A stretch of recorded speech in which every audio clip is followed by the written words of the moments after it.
saw Kofi Kingston here, and I would love to have a drink with Wrestling on the Rocks, depending on what that drink is, preferably non-alcoholic, How's it going? I'm Celtic Warrior Shane. Soda. I would love to have a drink with Wrestling on the Rocks. Maple syrup.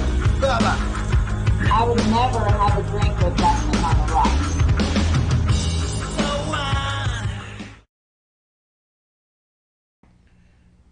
Welcome to the dive bar of the IWC. Welcome to Wrestling on the Rocks. I'm at Ref Marsh. We're at WOTR, the show. With me today, we got Miss Amanda Jayne. Say what's up, Miss Amanda Jayne. Miss Amanda Jayne. I'm still coming off of this cold thing that I got going on. So for me, you sure it's not allergies? It's not allergies, and it's not COVID. I've tested several times. Okay, but I do have this kind of like it's like a cough syrup tea type deal, Vicks Minx. I have that with some rum in it. I had that yesterday, and between yesterday and today, it's been night and day. I feel like my body thrives off booze. I think so. I don't know how you survived those months when you weren't boozing. Yeah. When I'm sober, it's I get weaker. I get more lethargic. Oh. Yeah. It's bad news. What are you drinking over there, man? Well, right now, to start, I've got regular Coke in a can. But that will progress because I am going to do alcohol popsicles, but you have to have dinner before you have dessert. So we are rocking some ribeye and red fries. Oh, very good. Very good. Yeah, we've been gone for I feel like it's been weeks. Has it been 1 week or 2 weeks? I feel like I haven't been on in a long time. It was 1 week. And it was 1 week, but also it was it felt forever. Yeah, and we missed so much because of the days that we went on afterwards. Fucking Forbidden Door, Blood and Guts, Dynamite, NXT, Great American Bash. In that same time when we came back, we had 2 SmackDowns, 2 Raws, Money in the Bank. We had a live event. I was when I was kind of clocking in today to do the stuff I do with the newsletter site, I was sitting there and I was honestly, have I been gone 2 weeks? Because I feel like I'm 2 weeks behind. And they're all no, yours is a week. And I was yeah, it's only a week. I really feel like it was 2 weeks. Yeah, I know, it's only a week. Only a week. Yep. Stackhouse in the chat. Stackhouse! Woo, woo! Whoop, whoop. Dude, Stackhouse. I am first of all, first question. Are you in the new...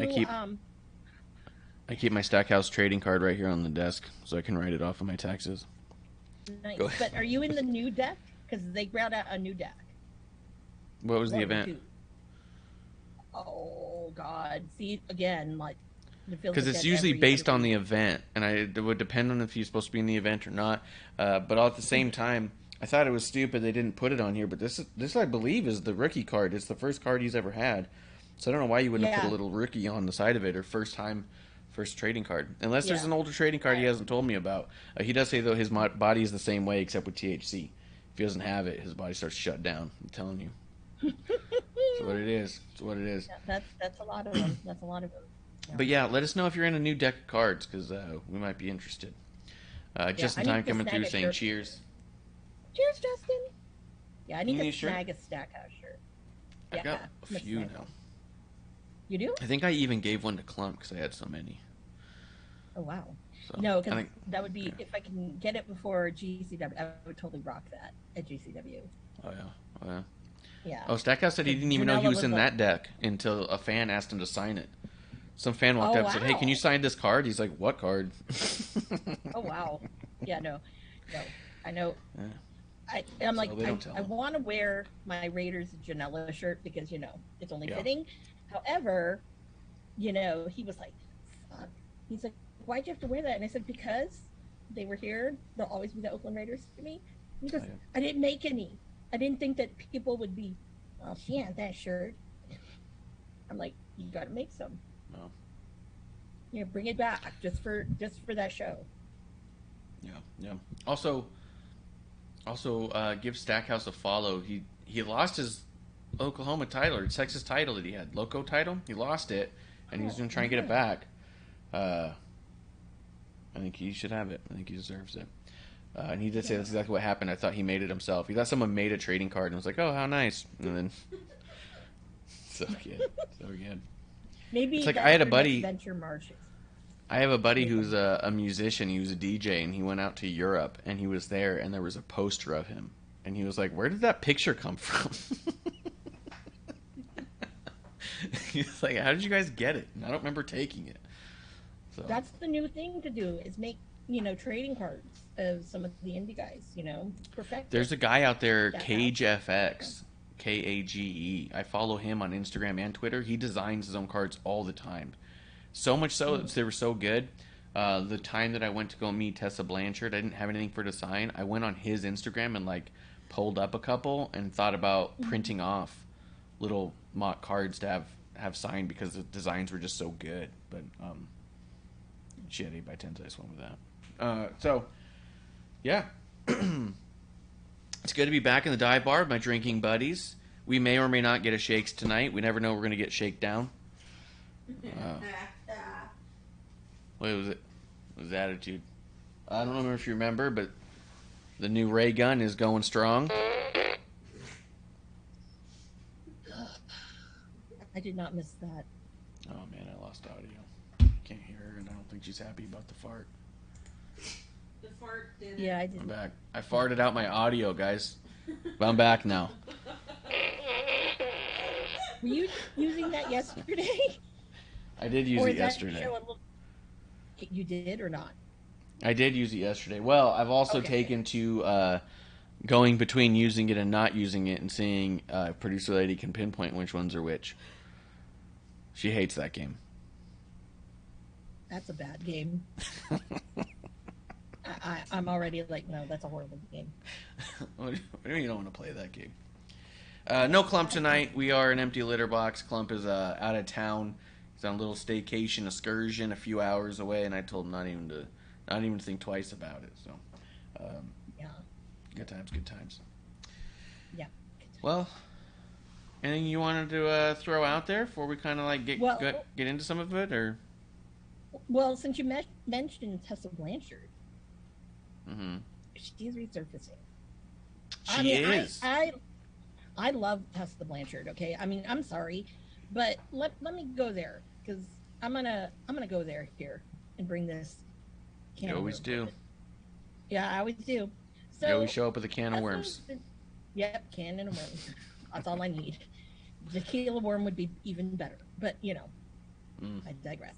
No, a lot of people say that they don't want Tessa around because she's got a bad attitude, and I mean, I kind of get that because women are bitchy, we, I mean, sometimes you put a bunch of us together and it's like, oh no, whatever. I mean, because she knows she's great, and and there's a confidence you carry with that, I mean, and I don't know, I mean, because she's worked very hard. So I remember when she first started, she was. That's true. That's got to be an interesting balance, especially with younger talent who may not be as trained or as polished by any means. To have that that back and forth of she thinks she's better than us. It might be confidence because she is. I mean, that's probably true for other people too, not just her or anything. Stam Stackhouse says she's an alpha. Yeah, yeah, totally. 100%. I've never had to work with her in a locker room, so I'm not defending or proclaiming. I'm just saying, I'm not either. Theoretically understandable. And as a fan, I've met her, and she's always been really, really cool. And she was really nice. And it's hey, she's totally nice. People are like, God, she's not as bad. I don't know why people think that she would be. It's just if you watch, things from. I mean, if you watch. What was it? WrestleCon when they were in San Jose. She wrestled Havoc in that match. I can't remember. It wasn't a dark match, or maybe it's the opening. I can't remember, but it's on there, and you can see how she's developed from that to what she is now, and that's pretty damn spectacular, And especially because you think that, my father is Tully Blanchard, and you have that gene in you, because people don't always have that. Yeah. So. Anyways, but with people with attitudes, this is the thing. I don't understand how some people, and this is newsworthy, some people have clearly an attitude, but they're allowed to go places and not be shunned. For example, Yep. CM Punk. Yep. I've heard nothing but negative stories about him. Yeah, and okay, I'm going to go there. There must be a slow bit of news because Sean Ross Sapp brought up, Cabana, almost being kicked out of Ring of Honor. And I think we did say this on episode 1. I know it was I episode 1. No. Yeah, I believe it was. And I'm like, oh my God, is it that slow that you have to do that? And it riled a lot of people up. People were like, I don't understand why anyone went to bat for him. And then people were like, yeah, Punk's an asshole. What the fuck? Some people were like, they need to be grown men and, whatever. So my thing is this. Okay. I told y'all so. All right. That's the only way that you can ever squash that is just let them fucking, falls count anywhere, fucking just beat the shit out of each other. And if it means one has to die and that's how you get the winner, then fuck, just do that. Because there's so much pent up anger. This is Sparta match? Yeah, pretty much. And, I'll be there. You can use me as a weapon because I'll beat the shit out of Phil. I don't give a fuck. But, I think that it's kind of ridiculous. Now, I do have more on that story. I do know of 4 others besides the Young Bucks who came to speak up for Colt. There's probably another. It's probably double what I had discovered. Was it QT and somebody in Dark Order? Yes. That would be my guess. There's 4 others on top of that. I'm not saying there's not a ton of people who should or could. Yeah. I'm just saying if I had to venture a guess, those would be easy pitches. Correct. But one person kind of shocked me. And I thought, wow, okay. But I don't know if I can name names, so I'll just let you guys figure it out. It's kind of a faction. Not really. It's all good. Anymore? But yeah. Stackhouse says she doesn't play from what I've heard, and then Stackhouse does say also Punk introduces himself as Phil, and it was weird as shit to me. That's funny. Dude, when I met Xavier Woods, he introduced himself as Austin, and I was like, you're not Stone Cold. Like, what's this? It really threw me off. I know, meeting Miro the first time, because I don't think his real name is even Miro. Because when he told me his name, Miroslav. Yeah, Miroslav. Yeah, that's exactly what it is, and that's what he said when he introduced himself to me, and I was all like, "What?" Like, I was like, "Can we just go with Rusev?" Like, I'm already preconditioned for it, and it's easy. I'm only going to see you this one time, dude. Like, you know what I mean? Like, and people don't go up to, people don't go up to these guys thinking you're smart, and gals, and calling them by their, government names. No, I don't like that. I'm stupid, and I like to play it off that way too. Like, look, I don't mind calling you the Executioner if I have to. There's a guy locally. I still call him Iron Manzi. He's been on the show. He was on episode 1, I believe. I still refer to him as Iron Manzi. And every time I'm talking to somebody who also knows him, and they use his shoot government name, I get confused for a second because I'm more preconditioned to go by nicknames anyways, just from kind of all the different jobs I've had that have been kind of nickname based almost. So, so for me, it was like easier for me. And plus, especially in the wrestling world, like, when you hear the old timers talk about their old friends, they are almost always referring to them under one of their gimmick names. You know what I mean? Like, even Jeff Jarrett still refers to Sean Waltman as Kid. Yeah. Because when he was introduced to him, he was the Kid. Yeah. Like, because there's a part of your conditioning that's like, well, if I call him this now, then I won't call him something else on TV. You know what I mean? Like, there's a reality to that. And I don't know, I fall into that same line, but I'm also, I like kitschy shit. Military, we had... and I will say this, like, because we're talking about... Military's the same, yeah. And Phil. Colt, don't go up to him and call him Scott. Please don't. Okay. Even all the wrestlers call him Colt. Okay. Yeah, it's part of his last name. But don't call him Scott. Come on, people. No, Yeah. I would walk up and I would go boom, boom into the room. That's what I would do. Yeah. Now me, I've gotten very mad at him before, and I've called him by his whole name, and he was shocked that I knew his middle name. And I'm like, "You told me once, remember?" And then he's like, "Oh yeah, you shouldn't have done that." And I go, "Yeah, because you know that's how I'm going to use it." Like, in that kind of I will only use it for evil.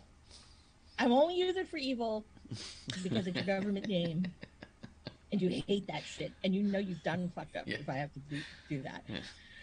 Damn it. But then there's easy ones like Marty is Marty Squirrel. Joey Janela is Joey Janela. Joseph Janela. Same thing.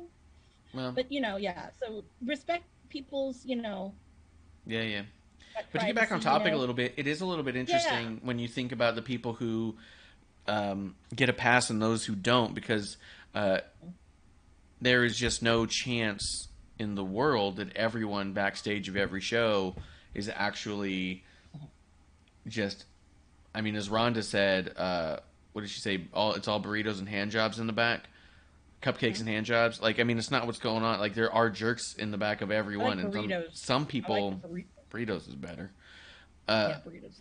But some people are getting a pass, some people don't. There's people who everyone knows is going to be kind of a jerk to you if you bump into them, and that's okay. But other people, they go, well, they sound like a jerk, so I want them gone. Like, it does seem like there's an inconsistency there. And there's probably varying degrees and reasons, but I don't know. Well, here's the other thing. That's smart. When AEW started, one of the biggest things that all the wrestlers, now I wonder if this was all hype that Tony makes them say, because I'm really questioning him. And they used to say, "Oh, we love it at AEW because backstage the environment, there's no drama. It's so comfortable, blah, blah, blah." Then you have this. And on the record with those guys, Cole has never said anything or referred to him at all when he's been on television, even though, yes, it was limited. It's been limited. Never said anything. Whereas Phil has said it quite a few times. We'll mention certain people, and he has this fucking look on his face, and I'm like, I know who you're talking about. Most people are dumb who watch AEW, so they're not going to know. But, it's the truth. I know who you're talking about, and you're an asshole. So, Tony, it's like you knew what you were getting into when you paid Phil all that money, and I don't know. I mean, I just I wonder, like, people, because you don't hear people say that anymore, that, oh, the vibe is great backstage. You don't hear that anymore. And I'm like, so who brought the toxicity in? Is it because maybe Cody left and whatnot, and people just kind of are, doing their own thing? Or is it because, people like Phil's a problem? I don't think anybody else on that roster is a problem. There's probably more people who aren't problems than are problems, but there are people who get passes. Stackhouse does say, I've only met a couple people so far that weren't super cool. Those two weren't even bad. They were just not as cool as everybody else. And dude, I've been in little shitty fucking VFWs here where, like, honestly, you can count how many people are actually cool. A lot of them are total assholes. Wait a minute. What? Stackhouse, was Colt Cabana not cool with you? Do not make me. Why would you say Colt Cabana? He didn't say Colt. He just said two people were not that bad. Oh. Colt's he never. best. Why are you trying to put heat on Stackhouse and Colt? That's bogus. No, Stackhouse has no heat with Colt. I'm gonna squash the beef right here, calling it right down the middle. There's no issue between Stackhouse and Colt Cabana. No. But if Colt Cabana comes after Stackhouse's Loco title, you better believe he's going to get... I'll take care of it. Yeah. Stackhouse, I'll take care of it. Trust me. I will take care of it. It's Sam Roberts versus Stackhouse. That's a good point. Sam Roberts and Sam Stackhouse should have a match, though. Yes. Battle of the Sams. Yeah. Yeah. And then there's no other Sam, is there? No, but we'd have Sam Stackhouse against Sam Roberts, and in quotations, it would be Tiny House. You know what I mean? Mm-hmm. Although he's putting on a little bit of weight, he's been bodybuilding, coached by Mark Henry. So we'll see. Good luck, Stackhouse. Yeah. And I will say this is that no. So Stackhouse says I met plenty of indie dudes that are dicks. He goes, all the people with names are really cool. And he does say I got to talk to Sam at the Hammerstein. I know, dude. I told him to find you. Yeah. But yeah, that time that Sam Roberts referred to Stackhouse on his podcast as some fat kid, I fucking messaged Roberts right away, and I was like, "You got to be shitting me! You're gonna talk about Stackhouse that way?" And he's like, "My bad. I'll fix it." Oh my god! Stackhouse. Oh my god! He's a goddamn legend. National treasure. He's a national treasure. He is okay through and through. Yeah, there's certain dudes, if they've kind of big leagued you Stackhouse, I can take care of that. Well, he's saying the big names have been really cool for the most part, the indie dudes, and I'll say that so far as I can tell. Those mid-carders. Yeah. I have a feeling in my bones who people could be. Oh, that'd be really funny to have you come up with a list of people who you haven't met but assume are probably assholes, and then we'll go through the list and see if we can't contest it. you know, people. I try to convince them that Ocean Spray's an asshole. Yeah, it's believable. They don't think so, but I'm like, he is an asshole. Did you see that clip going around? He knocked out that dude. No. What are you talking about? He posted his own clip where he like elbowed a dude in the back of the head. The dude kind of fell down, and then he was like crushing the guy's head with the elbow, and the ref had to stop him. And what a dick! He's either really good or really bad. Like I can't tell, because really bad. Yeah, it looked a lot like that dude was out, and just getting hits to the lower part of his head. Yeah, you know why I didn't see it is because he's blocked me. I've been blocked for at least 4 years. Oh, perfect. So this with Ocean Spray is not new. It's nothing new. Stackhouse says that was brutal. Yeah, dude. When I saw it, I was like, I watched it so many times because I was like, looking for any indication that the person being hit was aware of what was happening in their life. Probably not. And I was like, this guy's either real good at selling, or Ocean Spray is a real dangerous human being, and not like the cool, like, ooh, not like Iceman or Maverick in Top Gun, where he's like, you're dangerous, and he's like, ooh, yeah, ooh, and they almost kiss because they're like, ah, you know, not like that kind of dangerous. Like, he will literally take advantage of your body if you're out cold. Like, the idea that someone would continue to strike someone who's unconscious is a medical danger. Like, yeah, but I don't know, man. If it was a sell, then fuck yeah, dude. No, I don't think it was. Just hearing about I don't know. I don't know. Well, there have been times when he got knocked the fuck out, and the person who knocked him out didn't continue. Yeah, you're supposed to stop. Yeah, even watch Genesis. Even UFC, they stop. Yeah, Marty knocked him the fuck out, and he stopped. But then again, Marty is a decent human being. Stackhouse says the one he gave young Nick Wayne was absolutely brutal as hell. Yeah. Well, it's fucking Nick Wayne. Look how tiny Nick Wayne is. Come on. Yeah, I feel like Nick Wayne would be easy to knock out. I feel like I could do it. Yeah, him and the other one who looks like he's easy to knock out too is Starboy Charlie. Yeah, he looks like he looks glass jaw as fuck. That's a good point. I know he's bulked up a little bit, right? Yeah, but he's still got he looks like he's got a soft jaw. Yeah. His mom has to toughen him up. She runs a boxing school. That's where they actually, I think, have the academy, the West Coast Pro Academy out of. So, yeah, she needs to, toughen him up a little bit. Get some hair on that chest. Stackhouse says that's Starman Chuck now. So, yeah, he might not be Starboy Charlie anymore. He's Starman Chuck. Starman Chuck. Which is much better than what the Young Bucks did. Which was remained the Young Bucks until they are clearly balding and old. They actually commented about that before. Did they? What did they say? Early BTE. Oh, I did. BTE. Yeah, I saw them talk about how it was going to be an issue one day. Yeah, that's they had one I think on Colt's podcast too, where they were talking about it, and this was way before all the hype. I mean, this was just like when they first started that decline.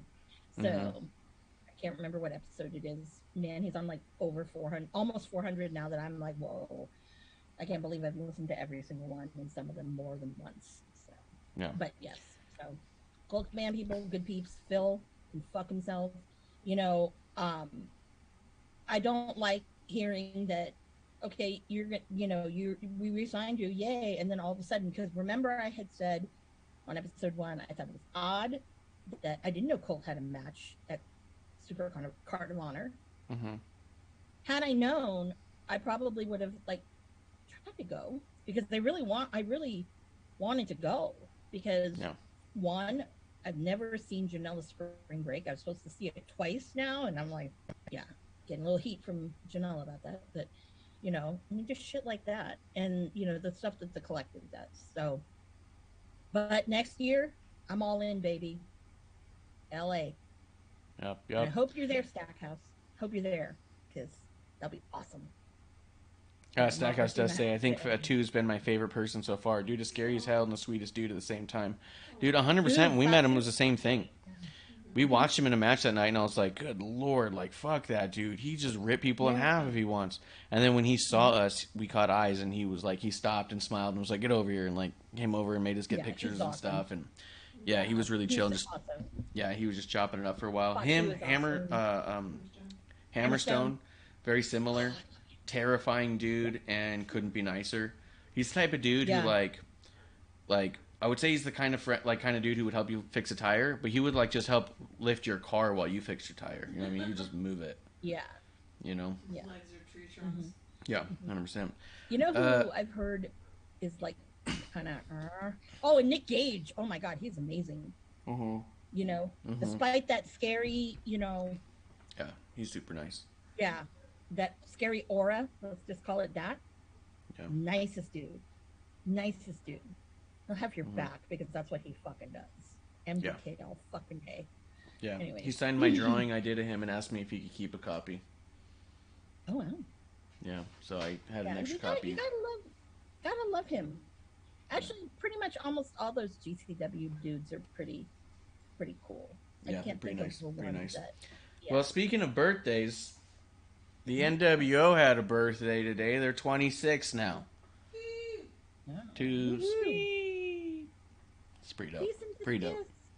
Whoop whoop. Again, don't whoop whoop people. That's old. I like the debates I was seeing about it today, which is just funny to me. People saying like overrated, or I don't know, get this turned out bad in the end, and it was just like, just be happy a cool thing happened one time.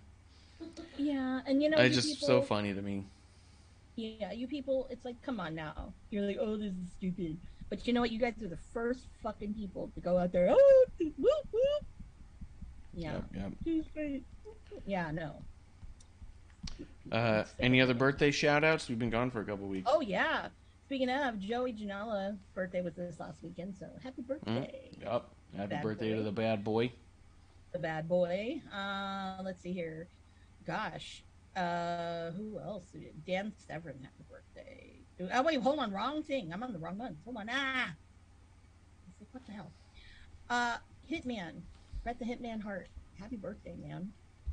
Oh yeah, Bret Hart. Nice. Best there is, best there was, best there will be. I met Bret Hart one time. Oops.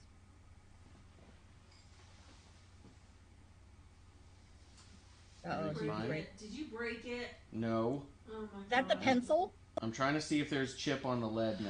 Is it black to gold? Oh, great. See, the lead may have been slightly chipped. Oh my God. I have Pat McAfee's pencil. Well, why didn't you put it in a glass case yet? I know. I haven't put it in anything yet. I just put it up on top to get it out of the way. That's I'll put what it over you here. get. That's what you get. So good. It's Pat McAfee's pencil for anybody watching. I just dropped Pat. When I was at SmackDown, I was sitting behind Pat McAfee, and we got his pencil after the show.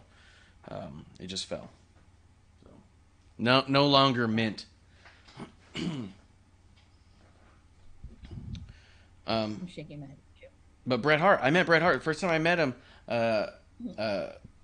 producer lady got me the ticket when we first started dating. She was out of town because she was in the Navy and didn't live in the same state as me anymore, and got me tickets to go see Bret Hart and Shawn Michaels.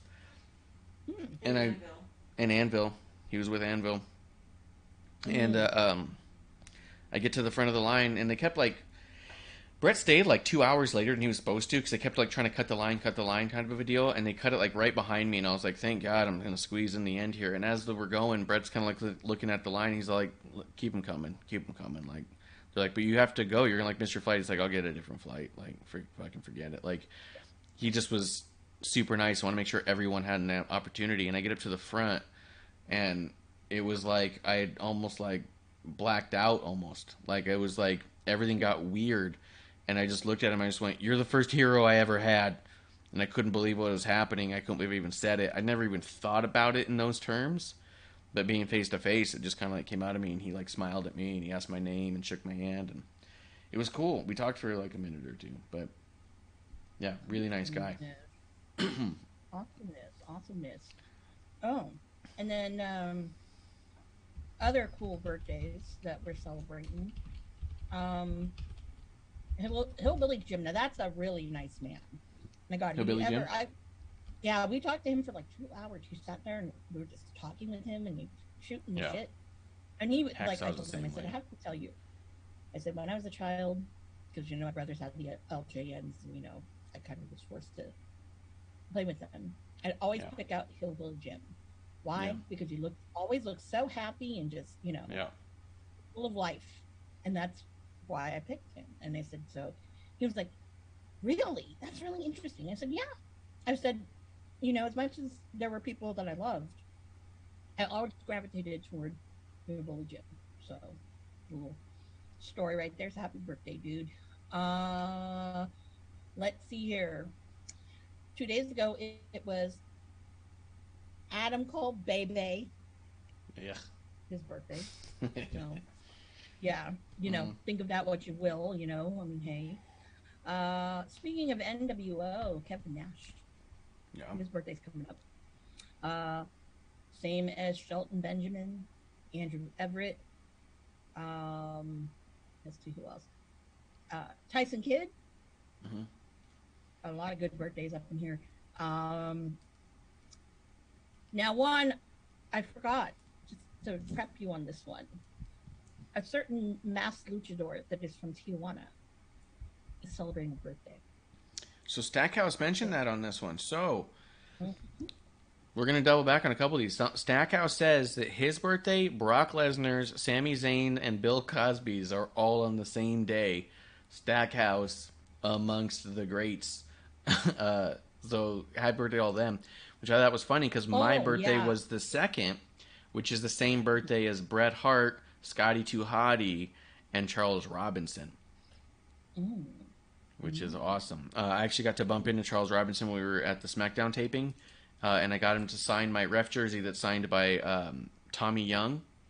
And so now it's signed by Tommy Young and Charles Robinson, and super nice guy, absolutely awesome. And I'd made mention about how I was in town because of my birthday or something, and he gave me a look for a second. Oh, here's the other thing.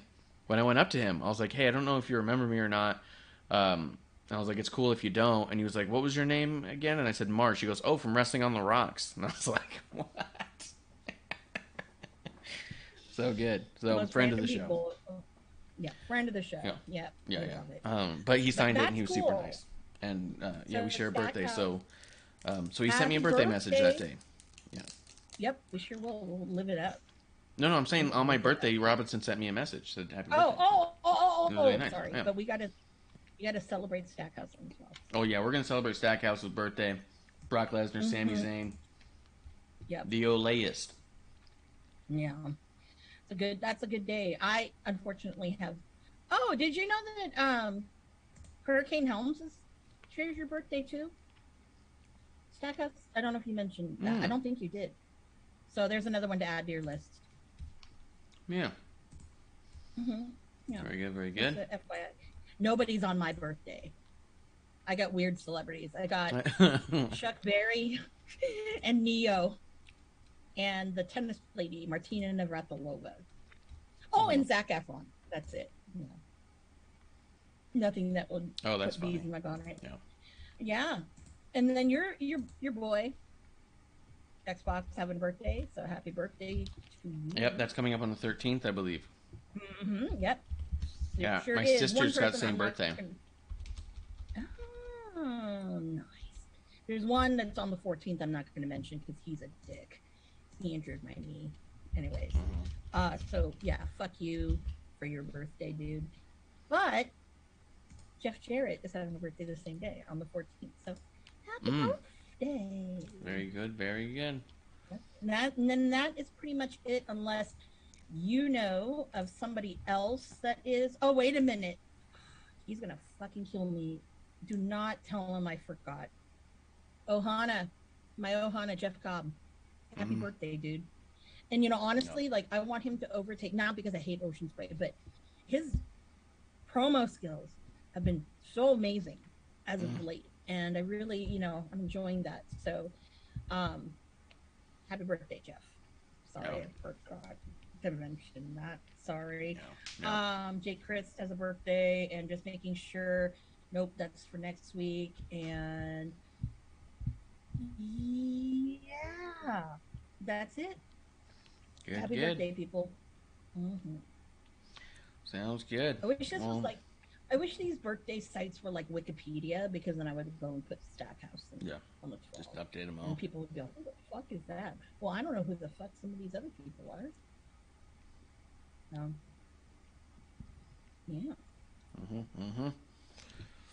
Yes, I think we're ready to go into. Yeah. So fuck you, Phil, again. There's a couple. Hold on. There's a couple things that happened news-wise in the world of it all. Ilya Dragunov had to vacate his NXT UK title. Why? So some kind of injury that's going to have him out for a bit. He's not like CM Punk. He's not just going to take the belt with him and walk away and come back whenever he feels like it. He's giving it back to the show. So Ilya's giving it up. It makes me wonder who's going to be poised to be in the next champion, because he was come off some dominant. NXT UK is so uniquely building their stars, their champions, to be these massive forces. Like, they get their long-term champions, and they feel like they belong on top and need to be there. I wonder if they go back towards Tyler Bate. He hasn't been champion since the beginning. You know what I mean? It's been years now. Maybe it's time for him to come back on top and maybe do another run. So we'll see. We will see. Speaking of, NXT UK champions, have you seen Walter lately? Gunther, yeah. Holy shit. He's a beast. Gunther, sorry. He had a match with Ricochet in the Tucson live show we were at. Amazing. Oh, God. Amazing. Ricochet, Those guys go hard in the live shows. You would think the live shows they would take it easy because it's not televised. They go hard. No, Riddle and Rollins. Go ahead. I've always heard that live shows, these guys like the live shows rather than TV, because they can fucking pretty much do what they want. Yeah, they can do whatever, and they go hard. Mm-hmm. They don't take the night off. Rollins and Riddle had a street fight, and they used fucking kendo sticks and tables and stuff. And I'm like, you guys are like not even like in the midst of a feud on TV. Like, this isn't even something you're practicing for this coming up Friday. You know what I mean? Like, and then at one point, and towards the finish of the match is that Rollins goes through a table and then eats an RKO. Well, the table is up in the corner of the ring. How they do it, where it's kind of leaned up against there. Riddle chucks him into it.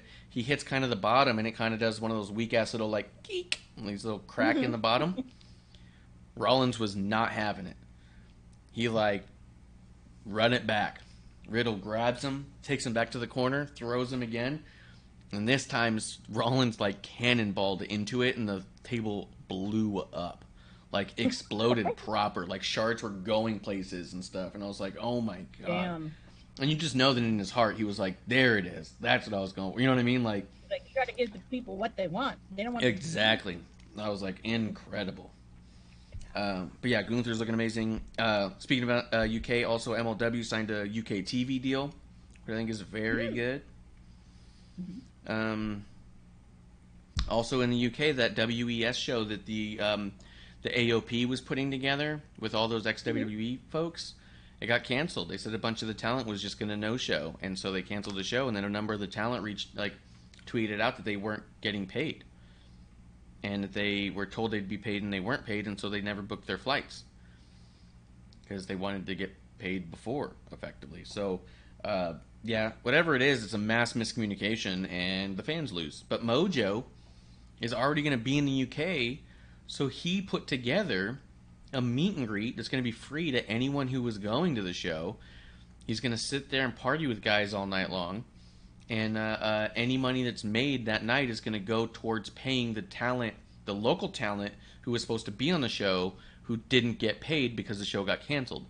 So instead of how amazing is that? He's like, we're going to raise money for the indie talent that isn't getting paid now. That's amazing. Awesome. He's great people, man. I never got to meet him, but damn. I mean, yeah, I heard just like great stories. Like when Gronk did his cruise and Mojo was on that, everyone was like, "Oh my god, that guy was nuts. Yeah. Sweetest guy, nuts." I'm like, "Damn it!" I've met him a couple times, and every time, like, he's got that like golden heart aura. You just feel goodness around him. You know what I mean? Mm-hmm. Like, it's not one of those people where you go like, oh, that person's really nice. You get near him and you just go like, oh, this person just exudes goodness. You know what I mean? Like how Mark Henry does. If you've ever met Mark Henry, there's that moment where you like shake their hand and you just go like, oh, this is like what pure good looks like. You know what I mean? Like Mojo's got that same energy, and he's super inspirational, and talking to him was just awesome and always fun. Like I've talked to him a couple times. He's funny too. That's Chris Hero for me. I could see that. It's like this awesome, just like, some people are like, oh, why wouldn't you say cold? I said, because he could be a dick sometimes. Yeah. Nice people don't always give you that aura. There's something about that like golden heart, like that a Mick Foley gives off, where you meet them and you go, oh, there's an utter goodness here. Like that's how I feel about Marty. Yeah. People don't believe me. But I'm like, no, from the first day I met him, and this was really before the hype of whatever, because I was just so like excited about that. And when they brought Thatcher into that, I was just like, oh my god, it's amazing. So yeah, but you know, only reason why I say Colt's a dick, you know, don't try to start things, people, with me and Colt again, because we're not. I'm not mad at him and he's not mad at me, so we're in a good world right now. So, no, but he knows he can be a dick, and if you want to know why I say he can be a dick, because he blocked me once, or twice. And then, but he got his in the end, because unfortunately he was at some big events, and both times over 100 people came up to him and unblock Amanda.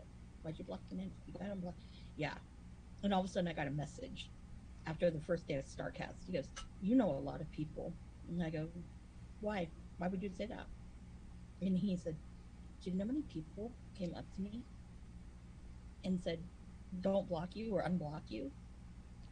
And I go, no, how many? He goes, at least 150 on the first day of the first start, the Double or Nothing StarCast. So, just like to share that. So yeah, stand-up dude Mojo. I think it's awesome what he's doing. And then the other last bit of news before we talk shows, Paige is officially done with WWE. She decided not to allow her contract. She did not want to re-sign it. She let it play out, and so did the WWE, which I think is also notable. You know, WWE has every ability to cut someone's contract at any point, whether it's legends or performer or otherwise. And it sounded like it was kind of in the making for a while, based off some of the stuff that she was saying at different times. So notable that they both just let it run its course. WWE posted a thank you Paige post on their Instagram with like photos and clips of her match against AJ Lee. Paige put out a big letter, you know, thanking everybody in WWE and putting over a bunch of the women's talent and some of the men in the back who were particularly helpful during the women's revolution and everything like that. Obviously the people like Steve Keirn, Smiley, Norman Smiley, and Fit Finley come to mind, but she shouted out a ton of people, and it's worth a read and worth a look at. But really cool. Do you think this means she intends to wrestle again? Because she's been hinting at it for a while that she wants to. I think so. I think so too. I just hope it works out great. I don't know anything, and none of us really know enough about her medical to be able to make any sort of comment of if she should or shouldn't. All I'm saying is I want her to have a long and healthy career and an after career. So as long as that's what we get, that's going to be cool. And I hope she gets to wrestle who she wants to. I'm hoping if I'm just thinking if Tony Khan decides to pick God and pick her, I'm really hoping that she isn't worked like a dog, like how Bryan Danielson's been. Because honestly, the way I think, and I think I said it on episode 1, if I'm not mistaken, that the way he's worked a lot of these talents, it's like, Jesus Christ. I think that kind of agitated or played a big part of some of these injuries, like to Danielson, to Phil, and whatever. And I think that you can't work people like that. You have a whole roster full of people. Okay, you can't just pick and choose. Like, I want these same people. You can't do that. You've got to, make it for everyone. Like you used to say that in the autism awareness things, which I guess they don't care about that anymore. But it's like AEW is for everyone, so that should also mean your talent too, and giving them an opportunity to actually be on real TV and not the internet. I think also having a lot of the tenured guys with a lot of the young talent is a plus and a minus, right? The young talent's learning, but the veterans are like coping with the situation. You know what I mean? Like, and the amount of car crash matches that they've created as their staple makes it not. No one's seeing the injury list because people keep putting it out. Look at all the people who are injured in AEW and they're listing like all these people.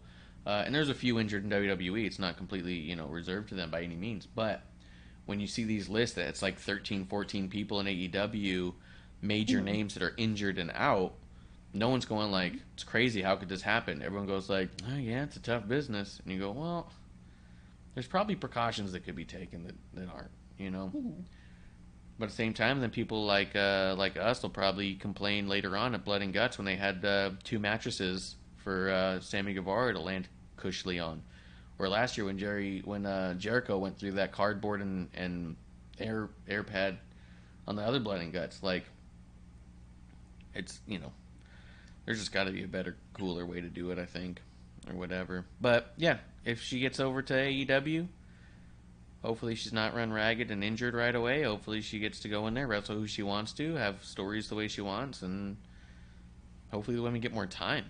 You know what I mean? Like, I'm wondering what it's going to take for the women to get a good amount of time over there. Because they get, like, one segment, one match, and usually, like, one backstage segment a show. And that's it. Because it's like, okay, we got that out of the way. Is what it feels like. They've got such amazing talent right now. Okay? I mean, damn. Thunderstorm? Holy shit. I mean, if they take the other belt away, I could see that. Actually, I could see Rosa with both belts, and I also see them putting the other belt on Tony Storm and them having a tag belt. That would be like fucking amazing, because that's like 2 of their best women they have right now. Yeah. Yeah, absolutely. It did make me so now that they're together and have T-shirts and everything, my first thought was that it kind of sucks them putting that level of effort into a women's tag team when there's no real women's tag team division. Not only is there no women's tag team division, but they barely have a women's singles division, and they have no women's tag belts to go after, so there's no stakes for women's tag team. Like, there's just no need for it other than fan service, which isn't all bad, but it also isn't all hopeful either. You don't go, oh, this is the beginning of something crazy good. You go, oh, this is a way to make a new T-shirt. Well, you know what I mean? But you figure you have the baddies, but isn't one injured? I believe one of them is injured. I can't remember. Yeah. I think Red Velvet is. I don't know. But you have the baddies, Nyla Rose, I guess, and Marina Shafir. They're starting to be a team, and Tay Conti and Anna Jay were a team for a while, but they're not now. Yeah, they're not going to be a team anymore. No. Yeah. But that's when it's like, you need to get Ruby Soho into doing things. Like, what the fuck? I mean, she's, definitely one, that's great. What happened to people like Redhead? What's her name? Red Velvet? No, not Red. No. Diamante? No, red hair, Irish. Jamie Hayter? No, Kylan King. That's what her name was, I guess. Oh.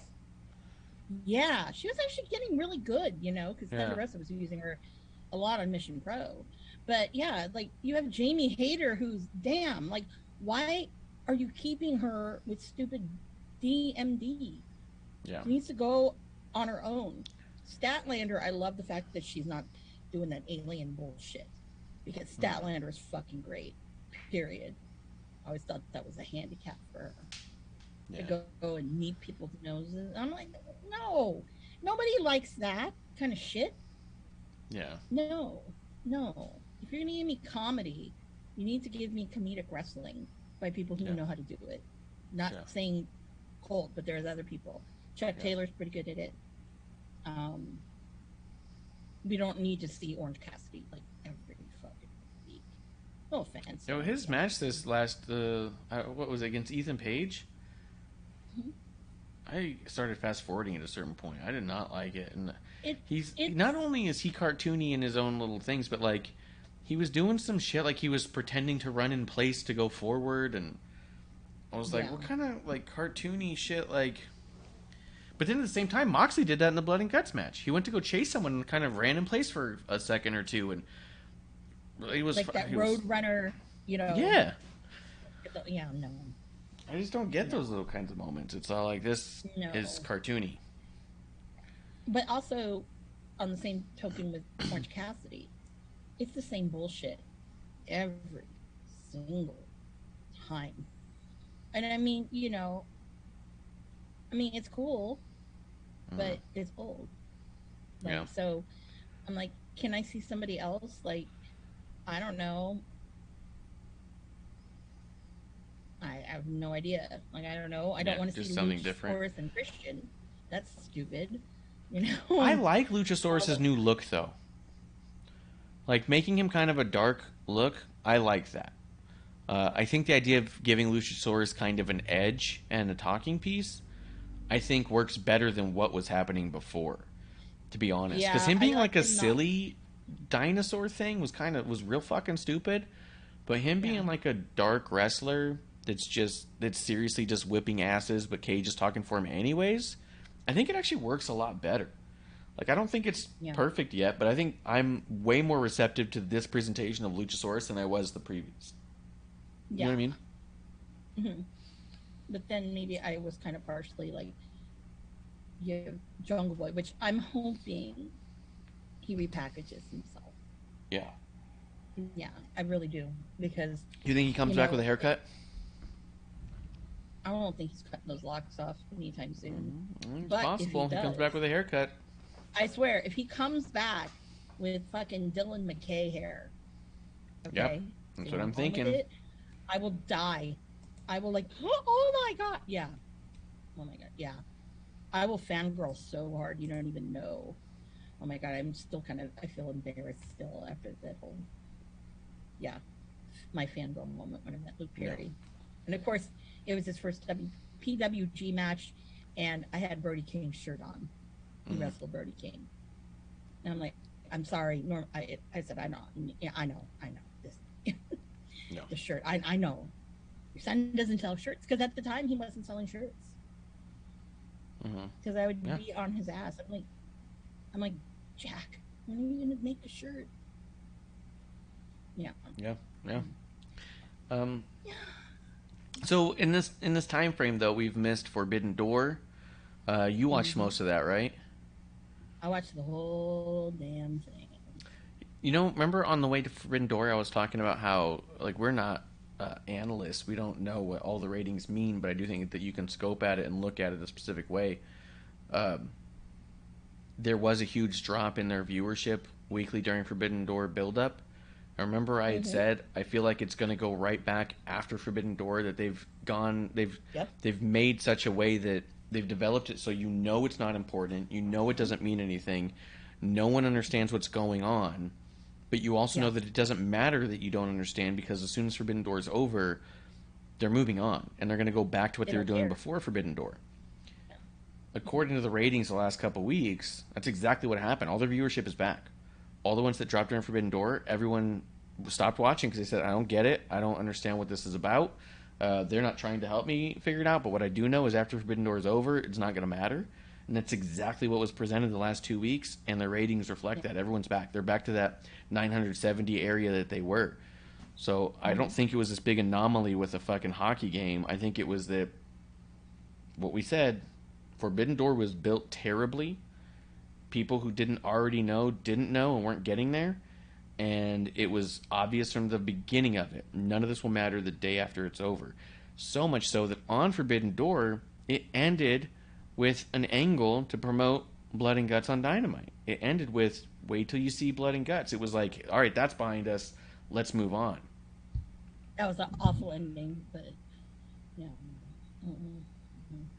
Where am I going to start with that shit show?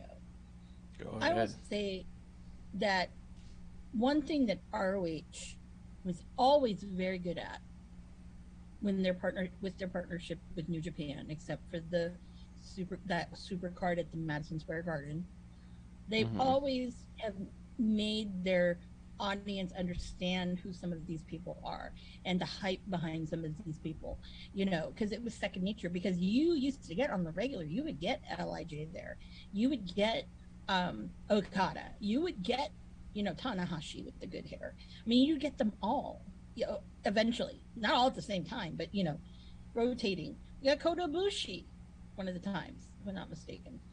So it's really one of those things where this falls on Tony Khan.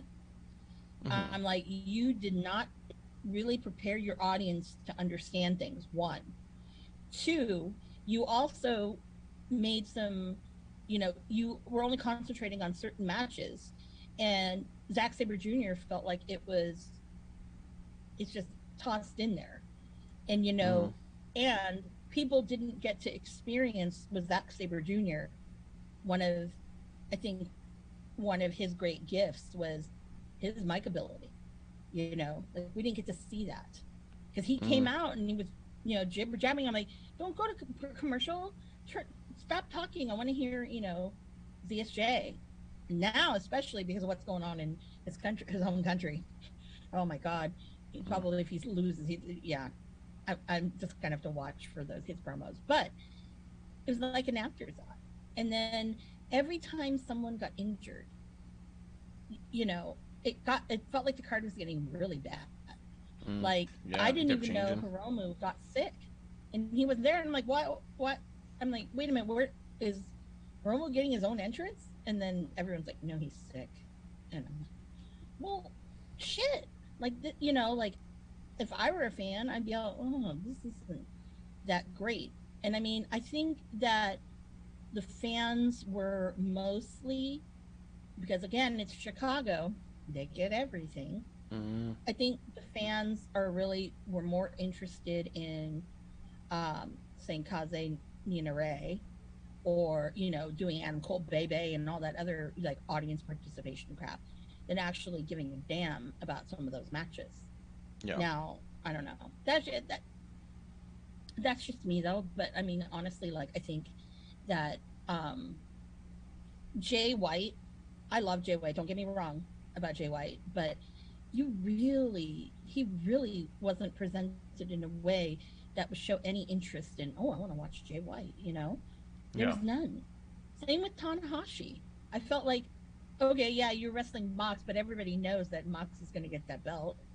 Let's be real, And so with the build, because we kind of talked about the build on the way into it, though, how do you feel like the actual show ended up being? Because I saw kind of mixed things, where I saw the diehard fans who were trying to be what they believed was fairly critical of the build, which is like, I love it, but I guess I could see how some people might think this thing, and they weren't being honestly, true to the concept that it could have had a bad build.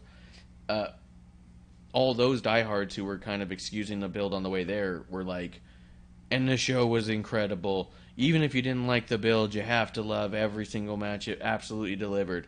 I didn't watch it. I can't say if it did or didn't. I don't know.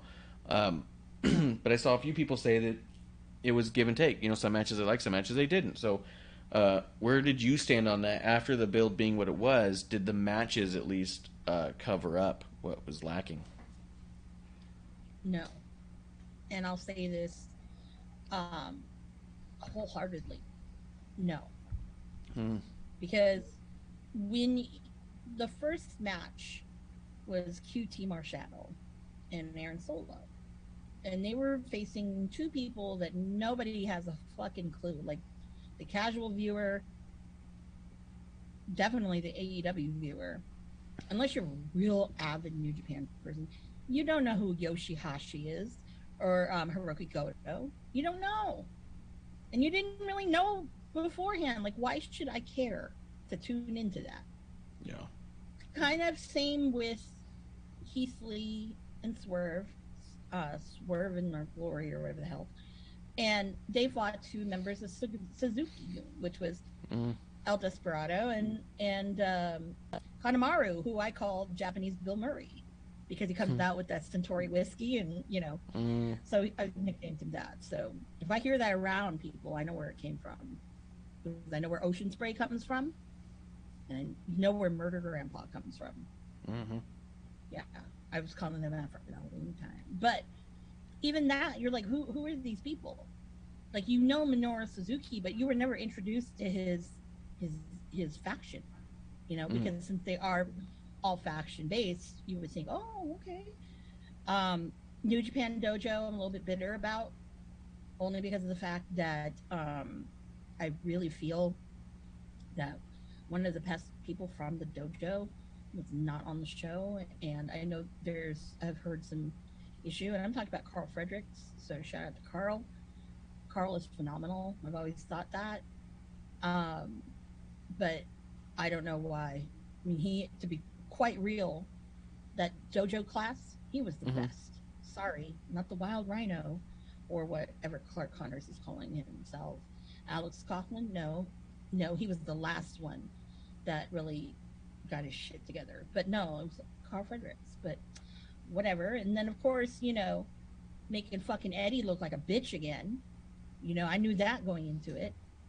So it's like, why are you doing that? It was that one with Jericho and and Suzuki, which, I love me some Murder Grandpa, don't get me wrong, but you made Eddie look like a bitch again. No, what sucked about that is the clip that I saw going around. We knew that Eddie Kingston and Suzuki were going to trade punches and elbows a bunch, because that's kind of both their guys' gimmicks. Yeah. Eddie's elbows and chops looked so bad. They did. Like, I don't know if he was just trying to protect Suzuki or something, but, like, they looked like they had literally nothing behind it. Well, there's that. That dude's a tank. Yeah. But it looked like it had he didn't have room to even get momentum, and he was just... It was weird. I was like, that sucks that this is floating around. Yeah, and I thought that was weird, but again, Eddie's looking like a bitch. What'd you think of Zack Sabre Jr. and Claudio? I don't like how they kind of built into Claudio, because Claudio, and even before, I don't consider Claudio a technical wrestler. I mean, there's some things that he does well, but that's not what his strong point is.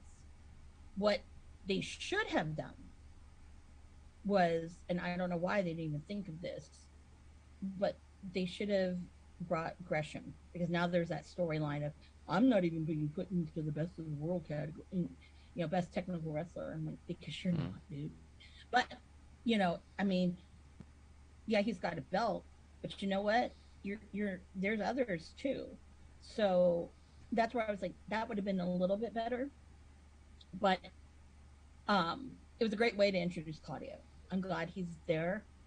I'm glad he's gotten a great reception from people. But that's, I just don't want him to work like Tony to work him like a workhorse and he get injured. I'm hoping no. And what I'm hoping, or what I thought I would hope, is that they would kind of move like kind of that Blackpool Combat Club more to the ROH side, which I think that they need names on there. sorry, Jay Lethal is not a draw for most people, and I think that, and Cole, God bless his soul, no, but he is beloved by the Ring of Honor, like the Ring of Honor faithful in that fan base. Yeah. Just as all these other people are, like, you've got obviously Claudia, you have Samoa Joe, you have all of these names. And I'm pretty sure that Phil's not going to be invited to that party. Mm. And I think you might even see the Bucks go over there. I have a feeling that's probably going to be where it kind of is going to evolve that way. What I don't think so happen, at all. Who knows? No, they're not trying to put any names over there. It's going to be like a developmental thing. It's going to be a lesser than thing. I don't know if they've said it. I don't know. Like, he equates it to NXT every time that they ask him about it. I think it's going to be the kind of thing, like what we're seeing already as the card builds up, is it seems to be a place where Tony's going to be able to give the fans more matches that they want that he doesn't. You know what I mean? Like, he could have signed the Briscoes, he hasn't. But the Briscoes are booked for this ROH show, and they're booked for the last one. Because he doesn't want the Briscoes. He doesn't care for them. But he knows fans like them and want to see them with the FTR again, so he'll run that back. But if you look at it, the ROH people he's bringing in are people he had every ability to sign that he doesn't want. So I think it's going to be his little place where there's developmental, where developmental meets the, quote, dream matches of the matches he doesn't give a shit about. It's going to end up on ROH. So people are going to say it's great, and they love it, and they should, and it will be matches people want to see, but the talent will be making less money than they could be otherwise because Tony just doesn't like who he doesn't like. Well, it's interesting that they signed Roosh. Is he all elite, or did he just show up? Because that's the other thing. These people show up a lot, and it doesn't say that they're all elite. Well, the way they're building him up, because they're building up the original LIJ, the Faccione Inglobernables. Mm-hmm. That's what they're... And I slaughtered that. And especially now you're making Penta look like a bitch. And I'm like, come on. Like, you've not introduced who these people are very well to the crowd. Because people are probably like, what the hell? Because Penta's, and Phoenix are beloved. Like, people love them, and you're not explaining it. So that's where, again, there's that miss. And I think that when I look at it and I see that, it just kind of, it bums me out a little bit because I'm like, there's some people that guarantee if Tony had kept from Ring of Honor, I'm talking like Bandito, and Bandito in particular. That guy's amazing. And I think that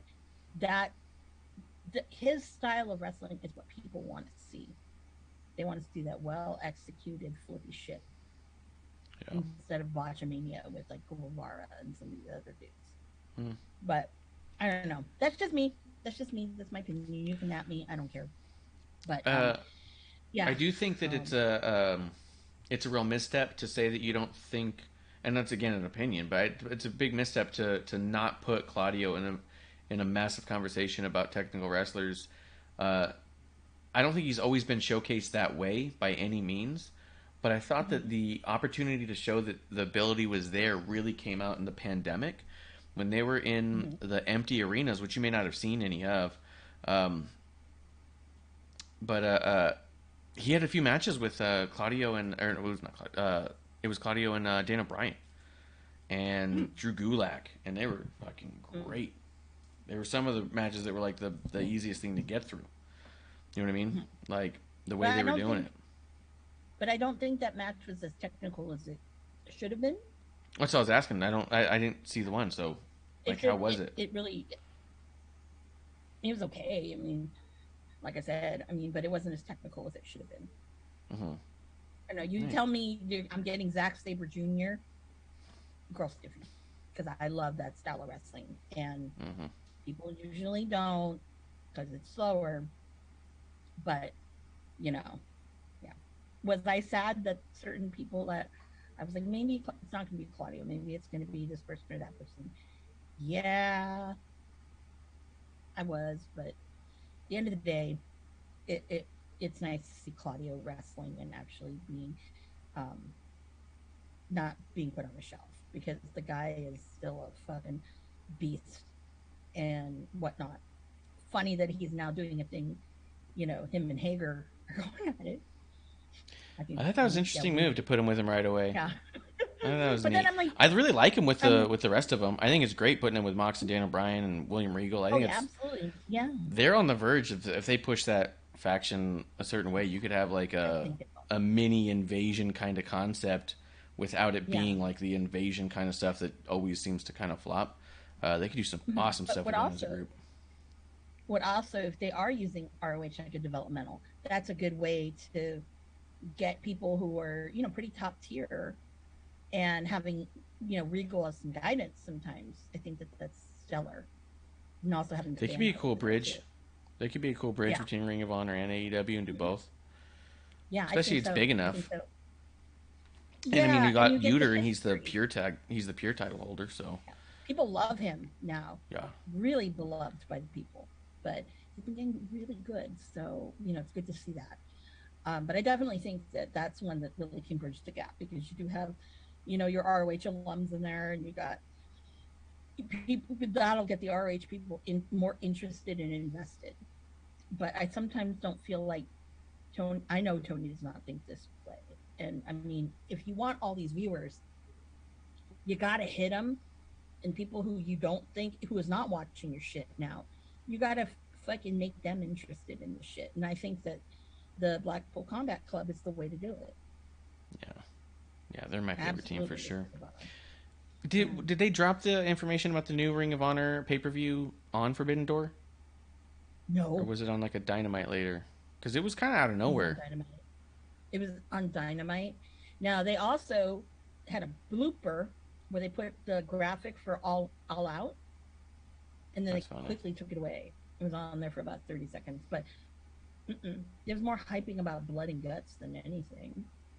Which, I mean, it was their next show, so they had to do something, right? Well, yeah, but still, you don't have to do it that hardcore. I do think there were probably, for me, just two matches that I think were like of good caliber that lived up to the Forbidden Door. Which ones?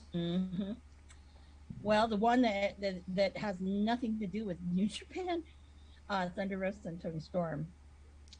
That was really great to see. And what I like is, was it a short match? It was too short. That's all I heard. I didn't hear anybody talking about it. It bummed me out. All I heard was short match. I was like, okay. Yeah, but it was beautiful, because I think that that's a match where you had two women on top of their game, and there's such respect between both of them that, remember, I'm talking about bitchiness and stuff. There's a lot of respect there, and I think that that was pretty damn amazing, and I'm glad they're teaming together too. And I think that regardless, he's got two great diamonds out there in women's wrestling, and I really hope that he does them justice. I really do, because I don't think Jade Cargill's where it's at. You need to be using Hater. You need to be, like finding a new crop of people. Like, bring back like Diamante. She's great. I love her. I know Layla Hirsch is injured, but there's other people too, that you can bring that have something. If Tony had fucking balls, he would fucking bring Tessa Blanchard. I'm sorry. I just got to go there, because that would really, people would talk shit about it, but you know what? You brought Phil back in and you created a riff in that locker room, because that's something very uncomfortable. And you said that you didn't want that in your locker room. No, you have it, and that's shitty. So, but yeah, no, I think that it was good. It was short, but then again, when you have a match with Okada in it, Okada is really slow to get going, as evident with All In. Yeah, that one went way over time, because Okada's a slow worker. So you've got that. So if Tony and Thunder had really good chemistry in the match together, does it excite you or bum you that they are teamed up right away? I'm excited, actually, about it. because like I was saying earlier, that wouldn't it be great if, Tony took that belt off of Jade Cargill, Mm-hmm. and then And they start a women's tag and have them rule, because these are women who are good, yeah, and it gives you something to look forward to Yeah. if the team breaks up. You're like, well, at least we know on the Yeah. other side, you're also going to Yeah, get on more the other side, what bangers. there can be too. Yeah, Exactly. So it's a win-win. It's a awesome. win-win, and it's actually kind of apropos that it's thunderstorm. Yeah, That's pretty cool. yeah. Yeah, That's I good. like puns, so that was very punny, in my opinion.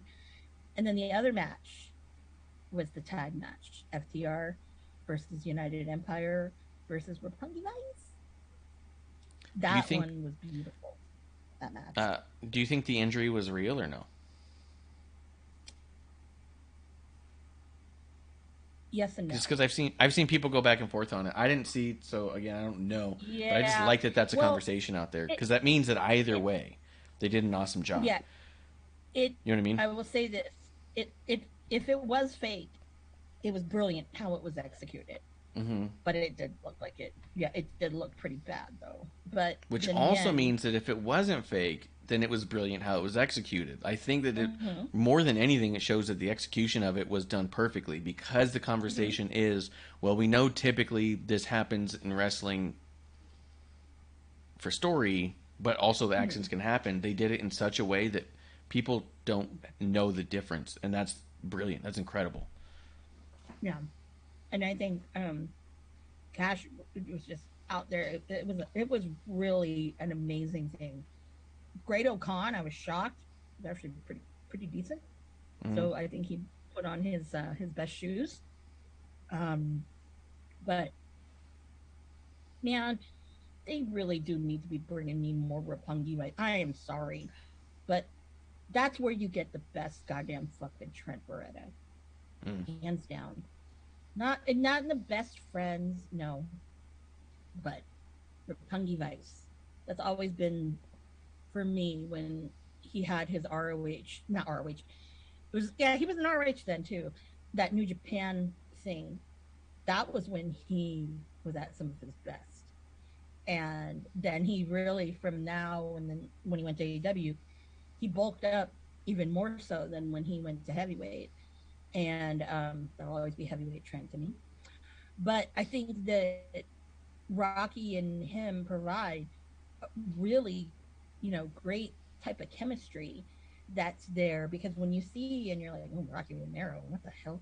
No, it works well, and the timing of things. And so in this match in particular, it just was like these people are really executing something fucking amazing. And I just I was like, I didn't want it to end, but it Mm. was so, you need to go watch it, just because I think you've got three tag teams. Like, I don't know how long United Empire has been put together, those two. All I know is I want Jeff to overtake Ocean Spray and make that his fucking faction, because it's a lot better on the mic than Ocean Spray. So that being said, I think that it was phenomenal. That's probably for me was match of the night. That's dope. Do you think that Yeah. this is a step in getting FTR all of the gold, or do you think this is a swerve where the Young Bucks get FTR to put up all of their titles against the AEW title and they get the win and get all of them instead of FTR? No. I feel like FTR is going to, because I can't remember if it's still in October or how soon it is. I'll have to look it up in just a second. But I have a feeling that they're going to be going to Japan back and forth for a little bit. And I have a feeling that they're going to be the ones going into the World Tag League as champions. Mm, Because I think we're going to see them at the Tokyo Dome this year. I'm pretty sure. that'd be sick. If That'd that's be fucking badass. good. Yeah, I'm pretty sure. And I think that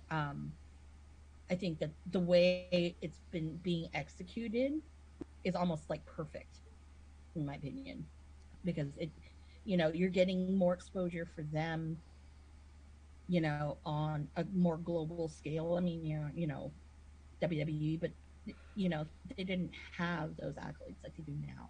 Yeah. And really being showcased how they should be. You know what I mean? So, Yeah. Is but there yeah, no, anybody? that's what Is there any I tag call team in that. NJPW right now that you see taking the titles off of them in that?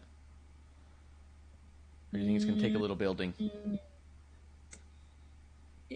yeah. Well, some of the tag teams that are out there right now, um, they feel kind of disjointed. Hmm. They have a lot of junior tag teams, but I don't think right now there is. The only ones maybe could be Dangerous Techers, which is Zack Sabre Jr. and Tai Chi, Hmm. but I don't think so.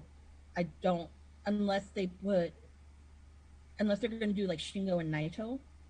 Because let me tell you, Shingo Takagi, that man is a fucking beast. And he is like amazing. And I thought that, you know, um, I really thought that it was great to see him get a little bit more exposure out here in the States because I mean, shit, I saw him and Ilya Dragunov team together against Thatcher and Walter Gunter Walter. Yeah, that's a good name. Her name is Gunter Walter or Walter Gunter, you know. Um, and that match, holy shit, I remembered that. Holy fuck, that match was just mind blowing.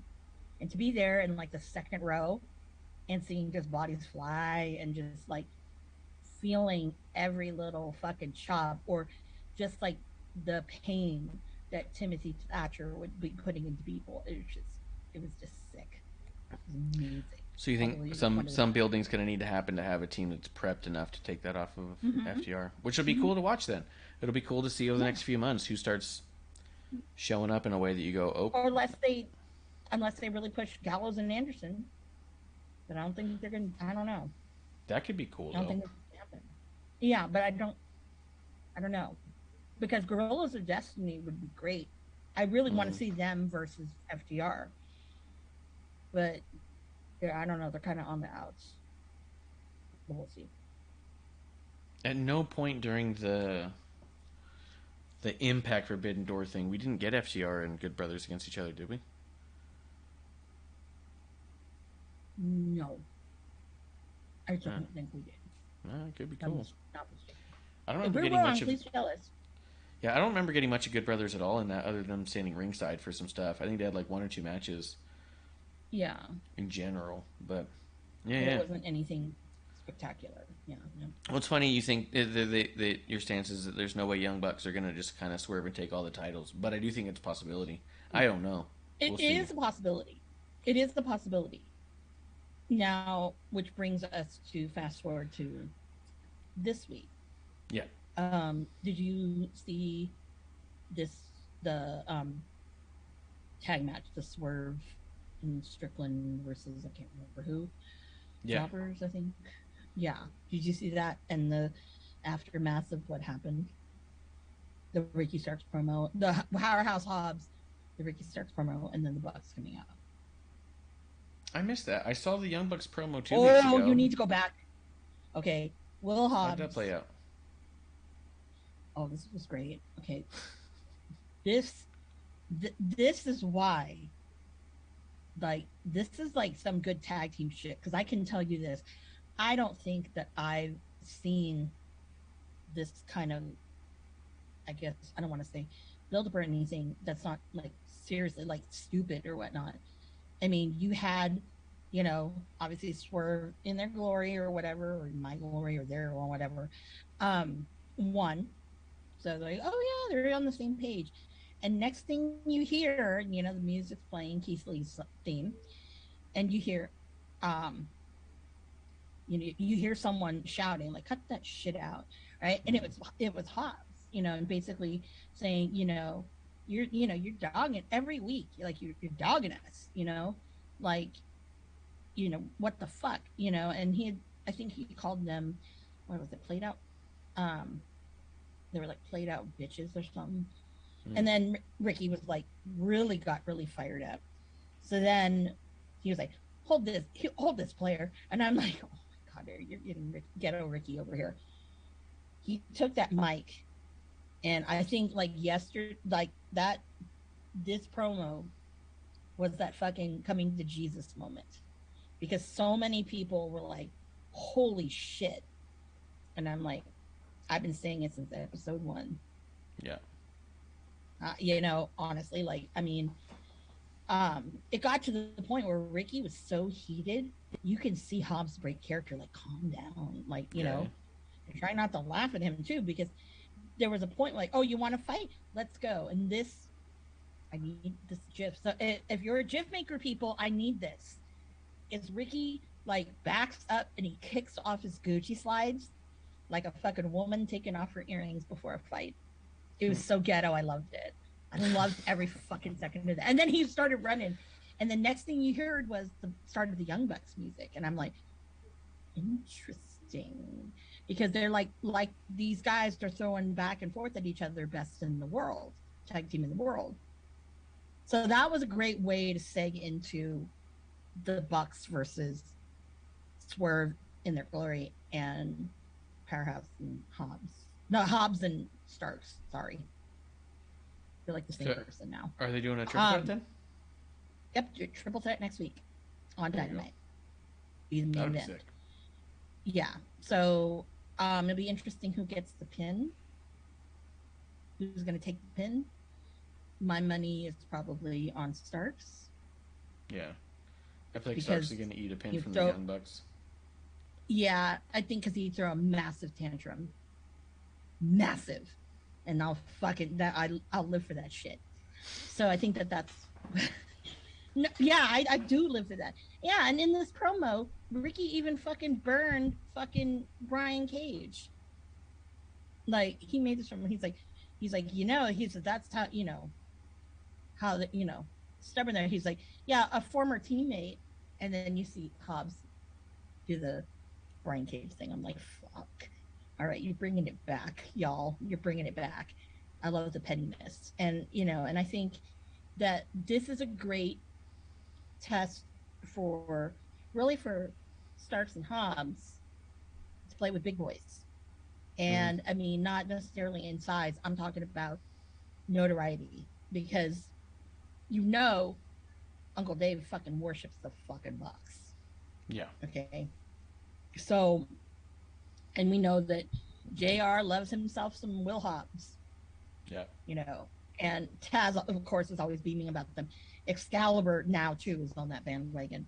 But it's when you have people, not to say that a person like a Sam Roberts or actually really mostly Sam Roberts, or I'll even say us, because I think we're very educated in certain things.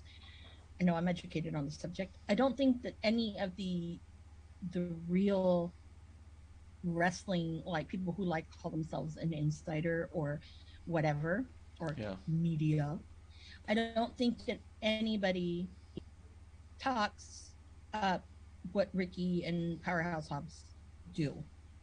I don't think so. I don't know. Now people, I hear people say good things about it, but yeah, overall, like it's just like you don't. Like if Uncle Dave hasn't caught you, and I know Uncle Dave's seen Will Hobbs. I've been there sitting next to Uncle Dave at APW. Been there. So, you know, I'm just like, you know, this is the moment. And, you know, if I could say anything to fucking Will Hobbs, remember when I said that match that you had with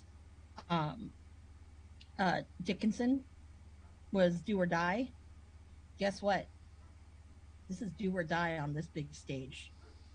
You fuck it up, forget it, because people will always remember that. Oh, that was that botchy match that, you know, Will Hobbs had against the Bucks and blah blah blah, and Ricky Stark looked like shit because blah blah blah blah blah. So that's true, especially when you have the Bucks and Swerve and Keith Lee. You have talent in there that no one will be willing to put blame on. So if anything goes wonky, it's gonna fall on Hobbs or Starks for sure. Yeah, and not only that too, but all four of those guys have notoriety, a lot of notoriety. Yeah, these are two that no one who the fuck they were. You Yeah, know, not before you they want got to talk there. about homegrown? That's homegrown. You know, Yeah. and I think that people, if anything, this would probably be one of the only things that Tony Khan really came into fruition and gave us homegrown people. You know, because the Yeah. ones who were supposed to be it was private party, but look at them. They're like, who the fuck are they? Is one of You them know? injured? Like, one's got to be injured, right? Yeah. Well, I know with Top Flight, the brother is injured again. Yeah. So it's like, dude, and that What was a the bummer. second wave of it. So this right now is that like that big hope, and I think that of course Tony's going to sit there and like, oh, I know this all along. No, you didn't, because if you knew it, they'd be on TV more Mm-hmm. instead of on dark or wasting Ricky to do commentary with the annoying shouting Jericho. Okay, if you wanted to give someone a job to do commentary, you should have gone to Colt. But I heard something interesting about Colt and AEW and contracts. So, anyways, which we know nothing about contracts. So, Yep. but yeah, so that'll be very exciting. So, I have goosebumps for it. I know it's like the Bucks. You know, the Bucks are really good people. They take their shit seriously. Not to say that Swerve and Keith Lee do not, but I think a lot of the times, like when we shit on the Bucks, the end of the day, you know, yeah, there's that cockiness to them, but you know what? They fucking built themselves, Oh, yeah. you know, and you can't knock somebody for like being just blah, because they were just blah people that were on Impact, Yeah. to being what they are today. And obviously they give Colt Cabana credit to that, a lot of it. And I will say this, all that merch game that they have, it wasn't for Colt. And I really honestly feel that if Tony Khan did not sign him again, there would be something in the works where Colt would try to probably mastermind of Brian, I know we got to kill that contract, that agreement, because no, that's dirty. I'm pretty sure there would have been conversation about that. Or you But, take more money off of AEW people, including Phil. oh, that'd be funny. Yeah. But whatever. So, Yeah. so that I was mean, the Young Bucks have Forbidden figured Door. out a way to capitalize on the audience they have. I always think about that when people try to give AEW shit here and there for not trying to broaden their audience, kind of a deal. Like they're catering to a very specific audience a lot of times. But there's a But very doesn't real. all wrestling companies Yeah, do all that? of them kind of do, and it's about finding just the right number that's sustainable. And I think that there is, the Vince McMahon mindset of trying to take over the whole world. And potentially, maybe Tony's not trying to take over the whole world. Maybe he's like, no, I just want to have a sustainable business that's both profitable, successful, and everyone's having fun. I don't think so. No. I think he's crazier than that. But I think there's a very real possibility that the Young Bucks could be very happy with where they're at in a company. You know what I mean? Because they've come from nothing, more or less. That for Yeah. them, Cody hey, we're did it. getting Yeah. we're getting shy of $1 million every week. It's great. Just keep that running. Like a lot of times, it's not about how high; it's about how consistent. And they have consistent viewership for the most part. No less consistent than WWE, realistically. WWE, you can almost set the clock on how each week's gonna go. You can give or take a few. AEW is largely the same. It's just a slightly less number, but it's still largely sustainable and successful. So it's like, yeah, I always think it's really funny and weird when people try to like, this is the problem with AEW. They're gonna go out because they're not growing their audience. It's like, or they've locked in a solid core audience that they're gonna roll with till the end, or ever. Yeah, but There's that nothing gets wrong with it. old. But that gets old after a while. Yeah, I think so I then think you'll you have need fresh people- eyes at some point. You got to recycle through. There's Yeah. how many WWE fans stopped watching and came back. That happens all the time. And I think that, for me, being I think I'd like to call myself a quasi indie snob. That, right now there's a lot of really great people out there in the indies. I'm enjoying it. Yeah. They're going to be picked up soon. I don't understand how Jacob Fatu's not picked up. I don't either. Hammerstone. And these are names we say all the time. You know. Here's the interesting thing about Hammerstone, because we're on it anyways. Hammerstone came out and said the other day that like he's really happy with where he's at. He's paid very well. He doesn't want to leave MLW. He likes being the guy who's the face of that company and helping it grow. Like, I think there's something super commendable about that, and I think it's really cool. And I think that he also respects the sentiment that people like you and me have, where we're just like, we want him to be huge and to have all the money in the world. We want that bigger than. But like we've talked about with other people who leave X company or other companies, that there is a reality to, they know what's best for them and what's making them happy. And he seems very happy with the money he's making in MLW and the work he's putting out. And you can't discount that as a success. Like, that's successful, you know? But it's also in our hearts, we're always going to want to see them on the biggest stage in the entire world, you know? Like, you can't help but be a fan in that way. Yeah. That's how I felt. That's how I felt about Starks and Hobbs. Yeah. It's never enough for us, even if it's enough for them. That's why we're the ones who always chant one more match. If the person's missing a leg, we're like, I don't care, one more match. Like, we always want just a little bit more, you know? Yeah. Like, Ring Scoops in the chat. Cheers, Ring Scoops. I can always, like, for me, I'm always, like, selfishly, I'm like, Tony Khan, just bring Marty back so I can have Marty versus Colt. I want to wear my half and half shirt again. Do you think that could happen at Ring of Honor? In one of those weird offshoots that he's doing? I wonder what Ring of Honor is truly going to look like. Let Marty go in there and do what he was going to do. People I wonder if they bring him in silently to work in the back. You might not ever see him wrestle again, but you might have him working in the back. And I don't mean like never wrestle again ever anywhere, but I mean maybe never on TV again. You know what I mean? He might wrestle. Yes, if they found out. And I think there's a lot of people who don't find out about things that happen in AEW because of the structure of the company. So I think that they easily could hide another employee back there. Yeah, I think that it would be phenomenal because he, like I said, I always say this, he's a man who has a really creative brain. Yeah. And people are like, oh, well, you know, the pure thing. No, he fought to bring that back because it was something that he said that he felt that was missing in, you know, in wrestling on this kind of level. And, you know, you can't fault the guy. It's not like he's Joey Ryan working at Disneyland and getting fired. That was so funny. Do you know what's funny about it, too, is that, like, the amount of people who were, even like LA Times, were really giving Disney grief for not knowing the Joey Ryan history. Mm-hmm. But he went by his real name, and I'm sure he didn't put also Google Joey Ryan.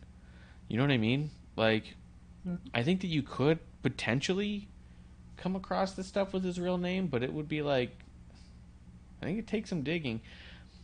I mean, you hope that background checks are really extensive, but you're also looking up a very specific thing, and stage names don't always pop up. So it just made me laugh. Well, I think it was a terrible idea. I don't know why he would work in Disneyland. I think that's awful, but it still made me laugh. Well, I think what happened was somebody, a wrestling fan of some sort, probably saw him there and was like, what the fuck? Right? Yeah, apparently there's a picture going around. I saw it. But some of these keyboard warriors are so hot to jump on something, right?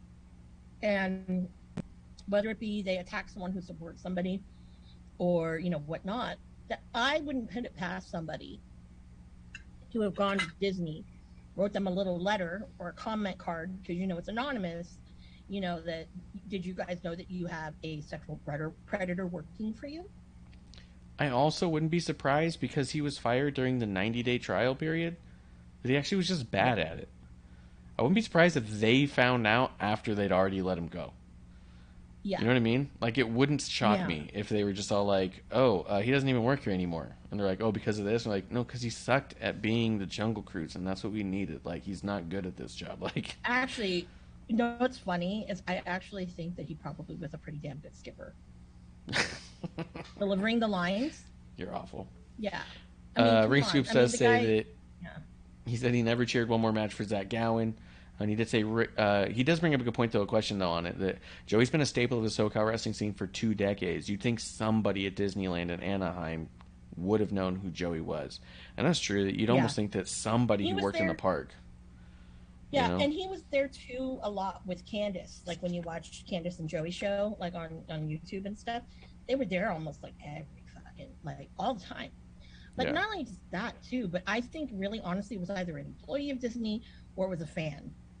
And who was one of those, oh my God, you're a predator, right? Yeah. And would get him fired. Because I think that any of these people, now not to say, I know people think I'm a hypocrite because I'm like, with Joey Ryan and then I'm cool with Marty, but they're 2 totally different things that happen. Yeah, their stories are way different. Did Marty get sued or by 10 million people? No. But, that's here nor there. But I do think that he probably was I'll give him the benefit of the doubt. That I do think, because he was a very entertaining person as a wrestler. Unfortunately, you are a shitty person. But I think that he would have been great. And I'm kind of like, damn, I wish I was on one of his boats that he skippered. So funny. Because I would have been curious. I also think Disneyland's a big park. There's a good chance you could work there for months and never bump into certain people who work there.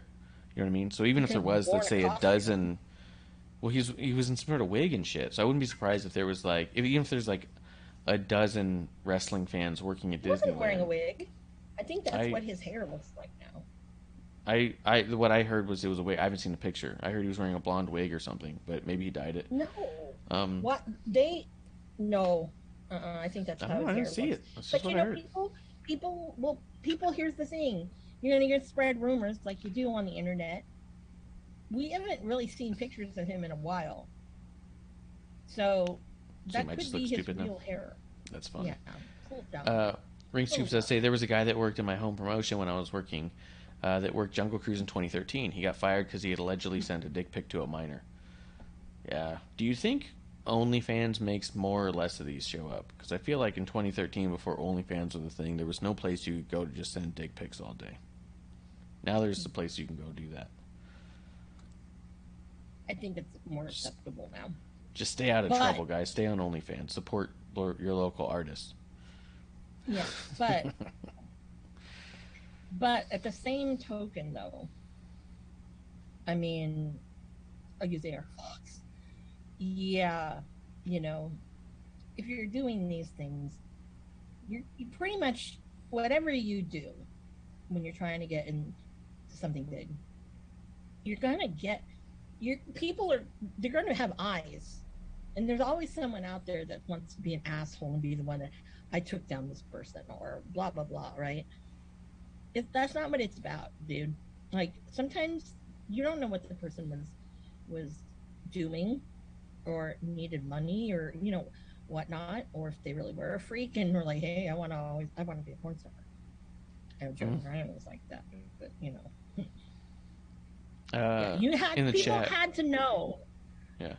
In the chat, he says that he's got a friend that works at Disneyland. He goes, I should ask if they know what happened to Joey. That'd be cool to get. Like, hey, did he get fired because he sucked at his job, or did he get fired because word got around? And then he said, I never understood the whole dick pic thing. Dude, if someone requests a picture, fuck, that's... Well, but I don't think you just send that stuff out. It's really weird to just be sending it out. But, yeah. Yeah, but you have your fart gun, okay? Right? Yeah. And you're amused by it. Am I not mistaken? Right? Yeah. You're amused by it? Yeah. Well, what I'm trying to say is there's certain things, like if you said like penis or balls, there are people, I don't care, there will be like 50-year-old men who like giggle and laugh like they're fucking, like a 6-year-old hearing those things, I know Cabana's one of them. I'm like, dude. Yeah. How old are you? Yeah. But like I said, it's interesting to me that that's something that's pretty pretty common. So, when he did the whole dick thing, and yeah, that did explode because people were like, "Holy shit!" Because when he did it in Japan, I mean, I don't think he did it to for it to get viral. I don't think he's that kind of person that's smart enough to do that. Yeah. From what I know, Joe Ryan. But He's just making himself laugh. who knows? HPW Corner in the chat says, any advice for newbie wrestling creators on how to grow their followers, how to not get frustrated when I have low views? I think really, like, you got to have to shift your focus. Like, if you're in it for views and for money, then you're going to burn out. Like, bottom line, I've just seen it happen a bunch of times. We've been doing this for 3+ years. And I've seen a ton of podcasts come and go because people jump in and they go, oh, this is how I'm going to make a living. This is it. I just got to do this thing. Oh, I'm better than this person. I'm better than that person. I'm funnier than this person. At the end of the day, if you're not doing it just to have fun with your friends and be like a place to be that, then yeah, if you're just focused on the numbers are going to drive you down. You'll get burnt out because you'll start trying to figure out ways to do the followers, to get this or that. Be engaging. Reach out on every platform you can. Do things that, ask other people what you could do different in general. But don't let that be your primary focus. Our primary focus here is to have a drink and have a good time with our friends. That's it. If no one tunes in and nobody listens, then I had a good time with my friends. It's win-win. Doesn't matter. You know what I mean? And not only that, too, but I think being genuine and I think being unique as well in a certain way, because yeah, we're just like, friends that are drinking together and, talking about something that we all mutually have in common, because that's, how I met Marsh, Ralph Marsh over here. So, oh my God, I've been doing this and my real name has been on there. Oh, my shoot name. It's not up there though. It's not up there, but you gotta. Okay. No. Okay. But you can still change it in case like a cursor comes over. It'll pop it up, but it's not visible in this moment. Yeah, but if you're genuine, and I think that if you spin it on something, because everyone's going to talk about, let's just talk, Joey Ryan at Disney, working at Disneyland getting fired. Yeah. Everyone's going to talk about it, but it's like, how do you talk about it? That makes it, because obviously, we didn't talk about it in our news because I forgot about it. But then when we were, I don't know, it just kind of came up. But things like that, the unexpected things and stuff. Yeah, because we get. Yeah. See, look, I saw you grab the fart gun. I have the fart gun, but that's because Kevin Dietzel said in the chat. He goes, "Well, yeah, balls are funny," and he's right. Balls are hysterical. So people like potty humor, and so that's why. And now people are all up in arms about it. Yeah, go figure. People are up in arms about it. Yeah, farts. Yeah, you name it. Some of these dudes, I've seen, I cannot tell you how many times I've seen some of these guys that are on TV. I'm not going to name people and point them out, but they'll be in conversation with people, and then someone says one word, and they just die laughing, and it might not have to do with what's being talked about, and it's like, the maturity level, it's man. Just the right I'm thing. not, it's just it's a dude thing. So but Scoop says he reached out already. His friend did not have additional info on the firing. It's hysterical. He reached out and got an answer right away. They probably tell him to Disney's investigate. one of those places. Yeah, the Mouse House is weird. It's like a cult, I think. Oh yeah, and I love it. Yeah, and I think that you either sip the Kool-Aid or you don't. But it's segmented a lot. I mean, we know that because even Dayton Marquez came out and said that yes, he is associated with Disney, but no, he was not associated with anything that had to do with any of that. It's broken up a little bit. Because I'm pretty sure Marquez was asked about that. Yeah. No. Yeah. I mean, but yeah. Also, that's HPW my says dream one day to do Disneyland with Marquez. Yes. I know. I've thought about that too. I've heard nothing. But I've heard stories from some of the wrestlers, and it was amazing. Because remember, he was a guy. He was one of the VIP guys. So that's where I'm like, oh my God, I would love to do that. So that's like a bucket list thing for me. Yeah. Let's see. HPW says, makes sense. I'm not trying to make a living off this for sure. I do one show with my brother each week. Live in Florida. He lives in Michigan. Great way to stay connected. Honestly, this whole show started because, on me, Kevlar, and Clump had crazy work schedules, and it forced us to sit around for 2 hours and talk wrestling once a week. And it got everyone kind of away and out of it. And, yeah, it's just what we call the dive bar of the IWC. We're just trying to be a safe place to go and talk shit or talk good or laugh, make stupid jokes, or just be a spot where it's safe to be a wrestling fan. Because Clump had, when I first started working with him a while back, I showed up in a wrestling fanny pack. And I had made some sort of John Cena quote to the whole crew, and he came over to me and said, I haven't told anybody I'm a wrestling fan. I'm embarrassed about it. And I was like, well, let's change that. So the whole idea of this is like, hey, there's nothing to be embarrassed about. You can sit here and talk about it, whatever. You know what I mean? Like, just have a good time and stay friends is at the end of the day. And Scoop says that their friend works in Star Wars Galaxy, and not sure how they interact with the Jungle Cruise. There's probably different bars, right? The Cantina probably doesn't have a ton of Jungle Cruise people. You know what I mean? But if you worked on, like, I don't know, I don't know how this correlates, because I think that when you're put in the land, you work in whatever land. I guess, I don't know. I've never worked there, never had the desire to. I imagine it's like gang warfare. It's like West Side Story, but in their respective costumes. You know what I mean? You know, there's only one place I want to work in at Disneyland. Only one. I want to work in the Haunted Mansion. I'm mad they got rid of the Muppet 3D. They put in California Land. It used to be Muppets 3D. That's awful. I loved the Muppets, okay? When I saw that the first time, I fucking loved it, and I ended up seeing it like 4 times that day. I never got to go to Muppets 3D. It's one of the greatest tragedies of my life. And Ring Scoop says, great. Yeah, he says, Wrestling on the Rocks is one of the coolest, most chill communities. I love it. Yeah, we're just hanging. Just hanging. Yeah. Safe place to like or not like anything. Yeah. But I think the big deal is that we just try not to take any of it way too seriously.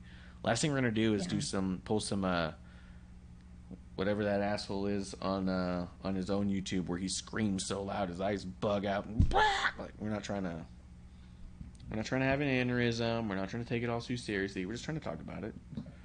I do take my hate for Ocean Spray very seriously. Well, yeah, you boxed him. And Phil. No, I didn't box him. He shoved me. He shoved a woman. That true. Doesn't say that the guy's a bad person. I don't know what does. Everybody saw it, yeah. Yeah, I've even asked people who know him, like, he's a dick. I go, exactly. Exactly. Yeah, I know. Was there anything else on AEW that you're really that keen on that's going on right now? I'll be honest. I think Blackpool is kind of my favorite thing they're doing. FTR, I'm loving everything they're up to. It was kind of funny they're pairing with Danhausen. I still don't get Danhausen. But yeah, I just liked his comment where he goes, "I think I found people who might be good at wrestling," and then it was FTR, and I was like, "That's a funny way to do that." But overall, like, I don't love everything Danhausen does. I think Danhausen is, as a person, is awesome. And he is a success story in his own way. Like, he has really developed something, and I think he's almost inspiring in a lot of those ways too.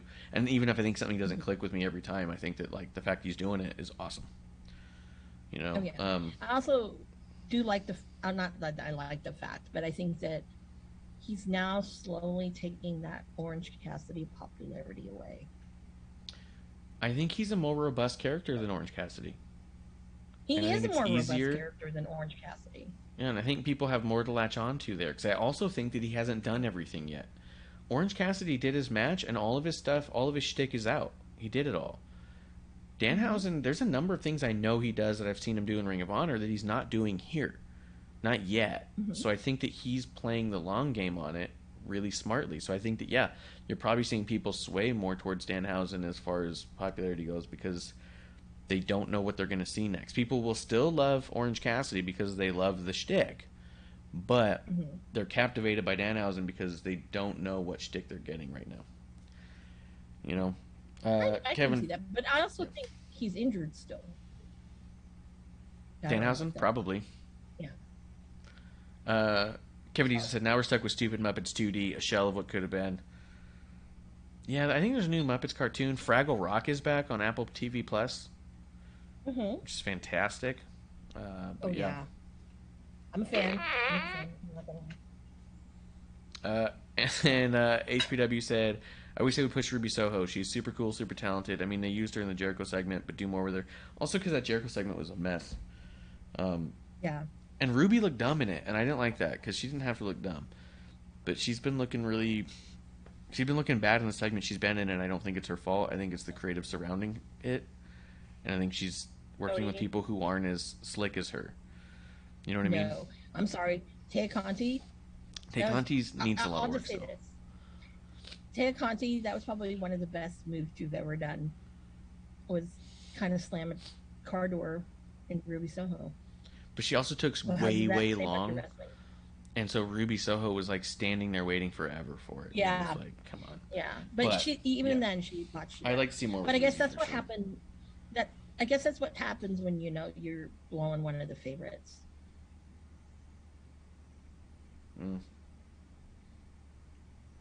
Yeah. Just saying. I'll call it as I see it.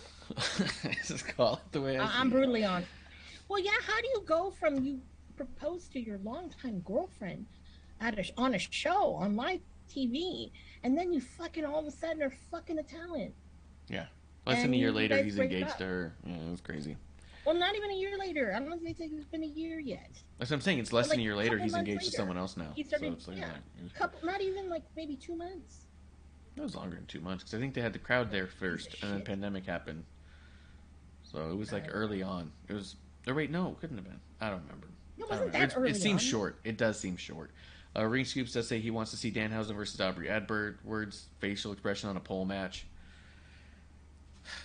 No, you need to have Ricky in that because I'm sorry if you don't like Ricky's. Some of these gems that he had. Oh my God, watch that promo, Marsh, because the gems of you could do Danhausen versus Ricky with Aubrey as the ref. No, and it would just basically be nothing but GIFs. It would be a whole GIF match. Yeah, memes. All memes. All memes, man. No, I hate Aubrey as a ref. I'm not gonna. Yeah, I'm not gonna go. I'm not gonna. Mince words about it. How I feel about it. Yeah, I don't. Yeah. She's a tough one to. Anytime that she's in a match, I always have to prepare myself to not focus. Yeah. Do you want to talk a little bit about NXT? Yeah, please. There's some great NXT stuff that's going on. Team 2001, Roxanne and Cora Jade winning the NXT Women's Championships, and Roxanne saying she's going to go after Mandy Rose now for the world title. I really hope they do it. Pull the trigger, put the title on Roxanne, and put all of Toxic Attraction onto the main roster. Just do That's what I thought.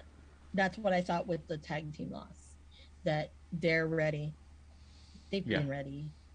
And if they don't bring Toxic Attraction as Toxic Attraction to the main roster, then whoever decides to nip it in the bud is an asshole. Because that's a total miss. Fucking huge. To coin the phrase diamond mine, that's a huge diamond mine right there. Yeah, absolutely. And I also think that Roxanne being the prodigy, you easily can have a Roxanne title reign the same way you're having a Braun Breaker one. Except Braun Breaker's had a dozen matches in his life. Roxanne's had plenty more, but she still is, to the audience, a new fresh face. Put the title on her now, give her a nice long title run. Move her up in 6 months or a year or whatever. But, she could be that measuring stick. She could be the tent pole that they have. Because they used to do that with their NXT Women's Champions all the time. Let them be the champion for almost a year and then move them on. You know what I mean? The Asukas, Paiges. Bayley wasn't that long. But, you could do that. You could do that with a Roxanne, I think. Absolutely. Oh, yeah. I think so, too. Tell me if I'm way off on this, but after watching, because I hadn't watched in 2 weeks, and so today I watched several episodes of AEW and several episodes of NXT, and at the end of it, I really didn't feel like I had missed much. I felt like everything was kind of where I left it. You know what I mean? I didn't feel like, oh, thank God I caught up on this. It was like, yeah, it's kind of right where it was. And on both shows, I felt like that. Like, there was a few things that happened here or there. Like, Wardlow got the TNT title, which is very cool for Wardlow. That was really quick. The match. Quick. I was like, wait a minute. I like walked away for 2 seconds. I'm like, oh. I feel bad for Scorpio. He had a terrible TNT title reign. You know what? Hold on. He's had a terrible AEW reign period. Or that's true. Things. And I mean, I get why they brought him in. I get it. You know, he's so talented, and that was another one that they dropped the ball on. You know, him, Hangman, and I'm like, oh, I'm sort of disgusted by it. So. Yeah, as much as I'm bummed out for Scorpio, it is really cool for Wardlow, and I think that he could breathe some new life into that TNT title. I think it's cool. So, like, yeah, there's some things that happened, but I didn't feel like overall, like, there wasn't anything that was like, oh my god, like, no one was messaging me when they knew I was away saying, hey, make sure you catch this match or that. The only match that I really was, like, going to go back to watch was Tony Thunder and that tag match you had mentioned. That's the only match that I had heard in 2 weeks worth of stuff of, like, hey, don't miss this one. Yeah, my thing was more of, you know, and I did like the Toxic Attraction and Cord Jade and I thought it was great. Roxanne Perez. I loved that match. It was great. And I think that, you know, it was good. Yeah, I was a little bummed because, you know, I love Toxic Attraction, but I really, this is the time. But this is it. This was a good way. Yeah, and honestly, the whole freaking Tony's family thing, I'm like, just let fucking Santos go for the goddamn fucking main roster.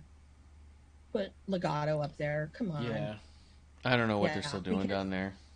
Yeah, and not only just that, but now you have, you know, with AEW, if you want to go like head to head with things, I mean, you've gotten Andrade and Roosh.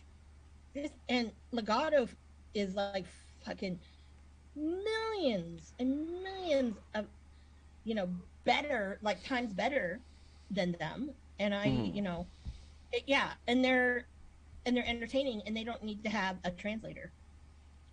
Yeah. No, I mean, they're incredible. They are everything that I think that they're everything that, I mean, out of all the things that people have complained about international talent, they're none of those things. You know what I mean? Like, there's no way they're not exactly what Vince has been looking for in all this. You know what I mean? So I don't get how, of all the people that he could have plucked and said, I want that one, as much as I love LA Knight and Max Dupree, I'm shocked it wasn't Delgado, as is. The fact that he plucks LA Knight and says, and we're going to change it up completely, is kind of like, what? Like, that's so confusing, as opposed to, like, Legado's ready to go, as is. Like, that one shocked me. You know what I mean? No qualms with Max Dupree, by the way. Massive fan, and I love it. But the models, I'm shocked Legado's still there. We need to get the belt off Mello and have Mello in the models. That would be cool. Mello could be good. Perfect. And it would work because it's an M.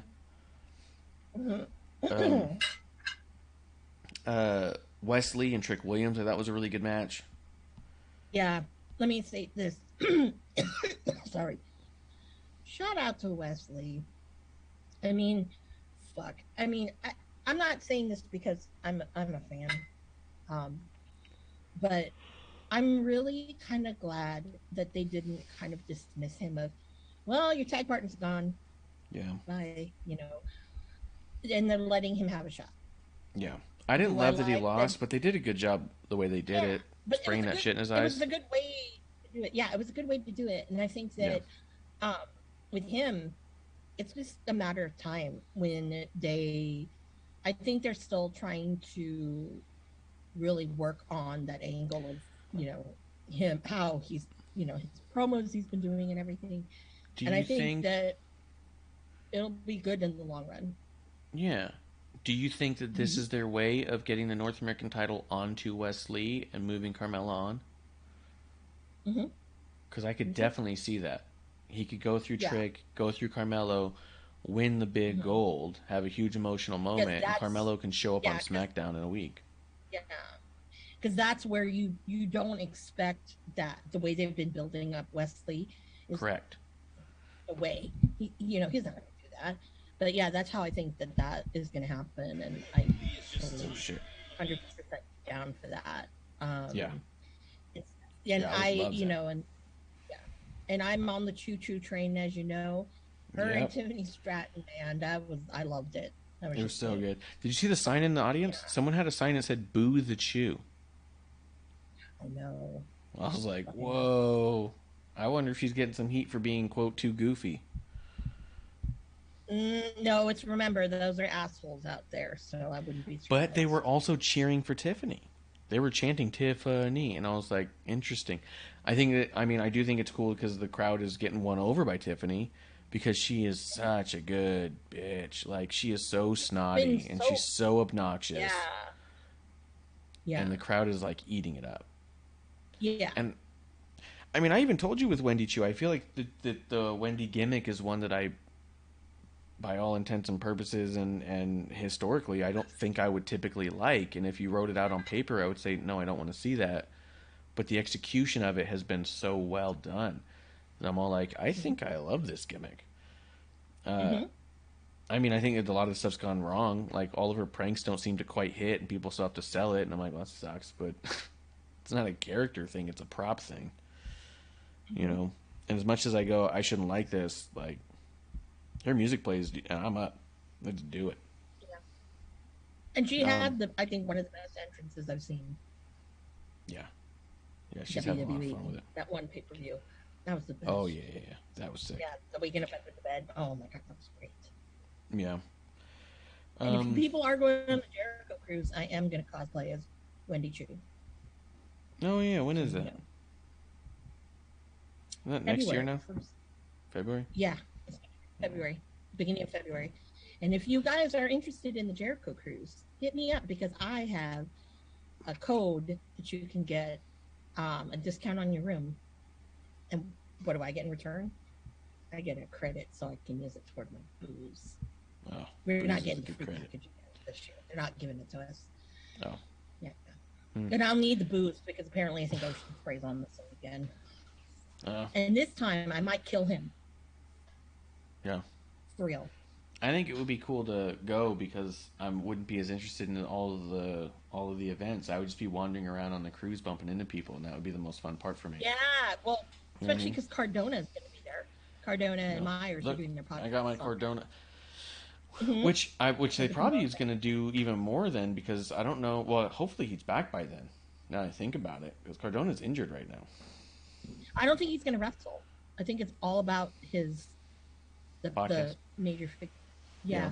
I think if they do bring someone, Chris bring Colt back again because he's been on the Major Brothers the figure pod. Yeah. I mean they're making him, and I can't wait to order that. If I can't order Colt individually, if other people want some of the other, I can't remember which four they are, which other three. If it comes with Conrad, I want that one. You can have that one. You can have that all day. I think that might be in the pack.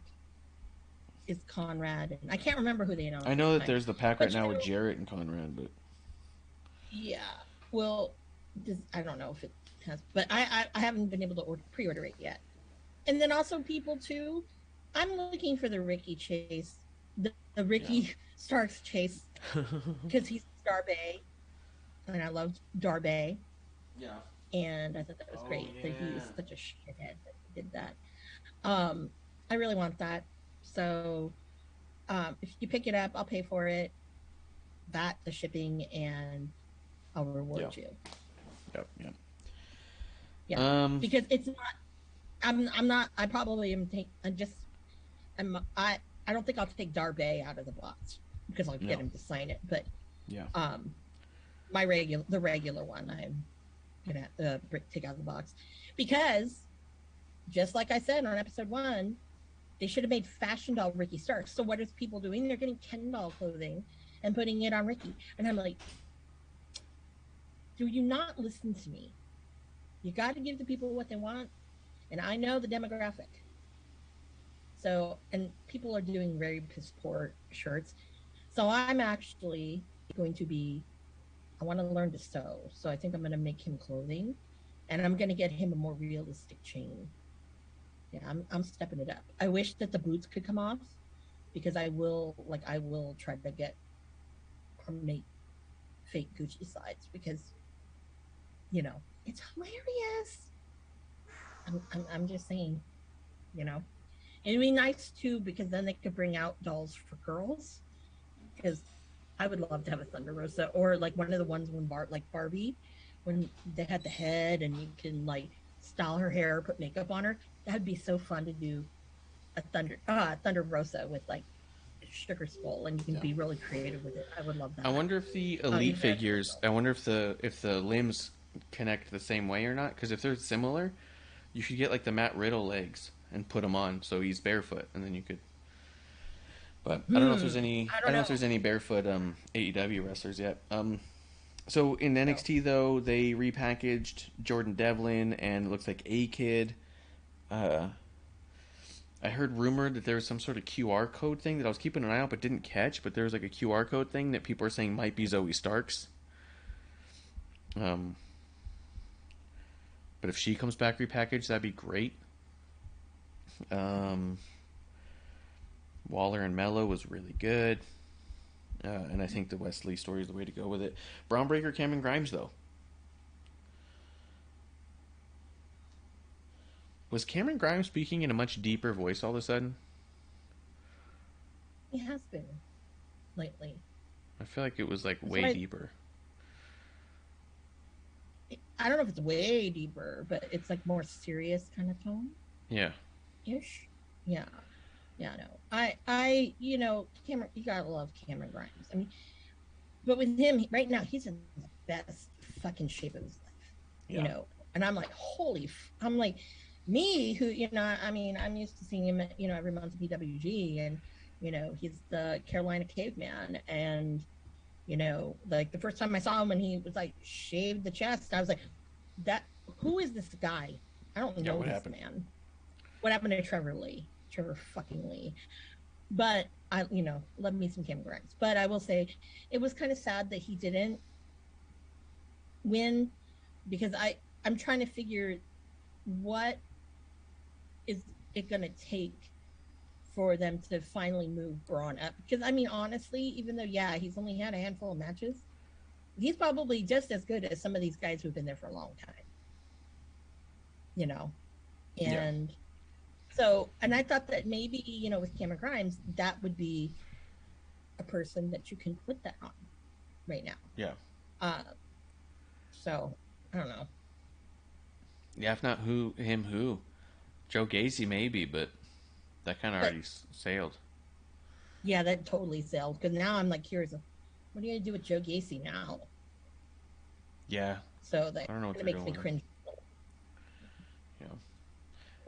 But it was cool. I thought they might move it this time with all the hurt shoulder stuff with Braun, but maybe they want to keep him there for a year and really get him ready, But I agree with you. At this point, he's good enough. At this point, if he can have a good match with Dolph Ziggler, he'll be fine. You know what I mean? That's not to knock on Dolph Ziggler. It's just to say that he knows how to work with veteran talent. Yeah. Oh, yeah. No, and not only just that, too, but, like, other people, like, having, like, The Miz. Like, if he had a match with, like, The Miz, some of these guys that are more, like, kind of showboaty, that you can really kind of see, how his chops are. Maybe if you were to give him someone who's a little bit more, I don't know, more of a name-ish that you could put him up there with as a really good test. I don't know who it would be on the roster because remember, I don't know the roster anymore. So that's where I thought you do some great stuff with Sami Zayn. You do incredible program with him, Sami Zayn. That's true. And Sami Zayn would just fold up like an accordion, Yeah. I think Kevin Owens, eventually that would be a great one. The thing with Kevin Owens, but not right away. No. So when I was in the Airbnb over the last week, we were flipping through because we didn't get USA, so we couldn't watch Raw, but we did find Impact, and it was old Impact, and it was some sort of like best of Impact, and they ended up playing Joaquin Wilde versus Cameron Grimes, obviously under different names, but it was a match of the two of them. Yeah. And it was about 11 years old, 12 years or so, because it was a program that was actually the Genesis program to Hot Mess Chelsea Green.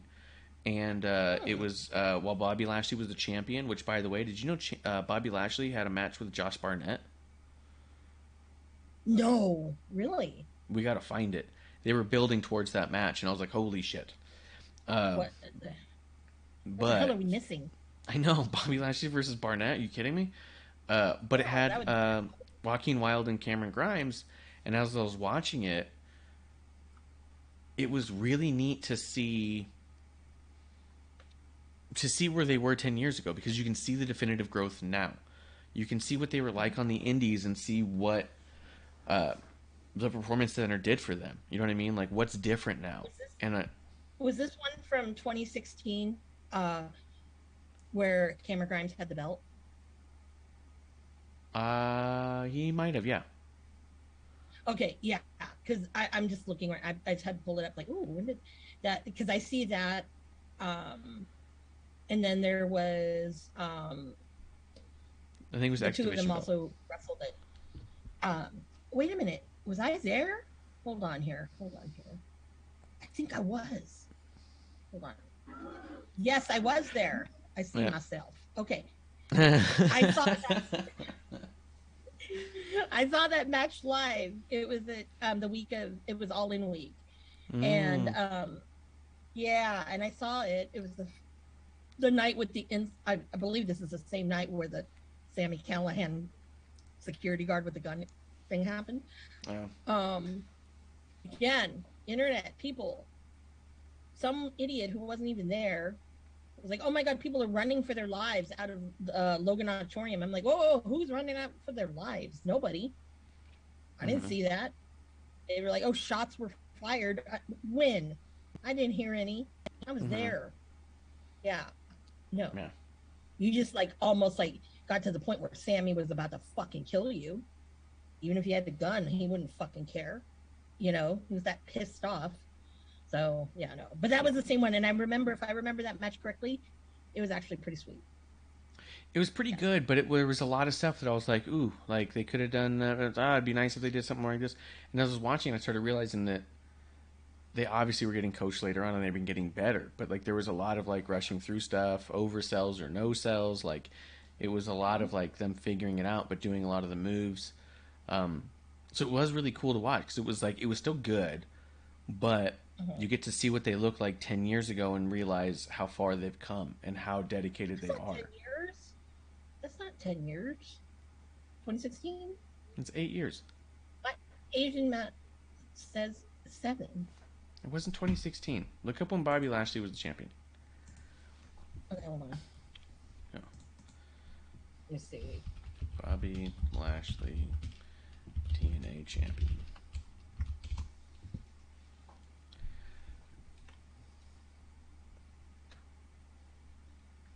Let's see. He won. Yeah, hold on. We can see Bobby Lashley versus Josh Barnett on YouTube, by the way. Oh yeah. When was it? Yeah. Hold on. This person uploaded it. It's gonna be like 2011 or something like that, I bet you. No. Or 2010. 2017. Yeah. What? Yeah. It says March 2, 27. Yeah, 2017. Oh yeah, championship reign 2016, 2018. All right. Yeah. Yeah. 10 years. I'm 10 like, years. 10 years would have been Colt Cabana, would have been Scotty Goldman. That's over 10 years. Yeah. Yeah. Yeah. So 10 Ish. years. That's how Well, no, 10 wait, works. no. Now I'm like mistaken. Hold on. I'm going down a rabbit hole with people. It was like 6. It was like 6. Yeah. I'm like 10. Because some of these guys haven't been wrestling that long. Yeah. Which is also crazy, though. Yeah. But, I mean, it's really cool to see how far they've come with all that stuff and to see them getting better as they go. With Colt, yeah, like I said, that was a long time ago. That was 14 years ago. Yeah. Because I've been a diehard Colt person for like 11 years now. Yeah, he's the cult of personality. Yeah, before Phil. Yeah. Anything else? Had that shirt. Anything else? No, but I did want to say this because you mentioned no selling and whatever. The two people who are the king of no sells. Yeah. Going back to Forbidden Door, Ocean Spray and Orange Cassidy. Both of them sold the shit out of it, which I was like, what the fuck? Nice. Yeah, I was like, Ocean Spray, when do you sell for people? When? Yeah, I had something to prove. That match that match went on a little too long. And it was very sloppy on Ocean Spray's part. I have someone who had never seen him, and they're like, I don't understand why you hate them. I go, watch the match, then tell me what you think. Mm-hmm. They're like, yeah, that guy's not very good. Because he's fat and doesn't do flippy shit anymore. He's boring as fuck. At least fucking have a gimmick. At least do something, not a douchebag as a gimmick. Don't play yourself, dude.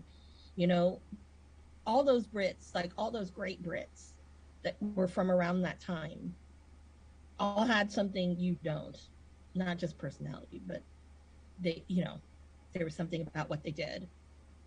That's why it took almost, what was it? Almost 8-9 years until someone else was able to be the Triple Crown of Rev Pro UK. Yeah, Ocean Spray. Took you that long. Marty did it in 2013 because he beat Colt, or 2014, right as he was transitioning into being the villain. And guess what? Again, our friend Marty is better than you, and it proved it again, yet again. So, I'm just saying that. I will die on that hill. Yeah, and I you really do want to every see week. the leaders. I do, and I want to see the leaders wrestle again. I do, because that was a great tag team. When you have Marty and his, hijinks, and you have Zack Sabre Jr. turning everybody into a pretzel. Yeah, I enjoy that. I didn't get to see a lot of Claudio Pretzel. That's where I think it lacked a little. That would have been like really just nice. the straight up mat, like submission kind of catch stuff. Yeah, I can see that's that. what it is. And I was like, I'll tell you though, but I do want to see Zack Sabre Jr. and Thatcher now. After we talked about it, I want to see that. I think it has been done. Let me look. Because now that actually just gave me gross defeat because I didn't know how to get stuff. Yeah, that'd be good. Anything else? Are you ready for last call? I'm ready for the last call. Yeah. Guys, we will be back next week right here in the dive bar of the IWC for a brand new episode 1. Guys, that's last call. Cheers. Hey, producer lady here. Thanks for tuning in. Continue to support us by following it, or subscribe and review our podcast on Apple Podcasts or wherever you listen to us. Cheers!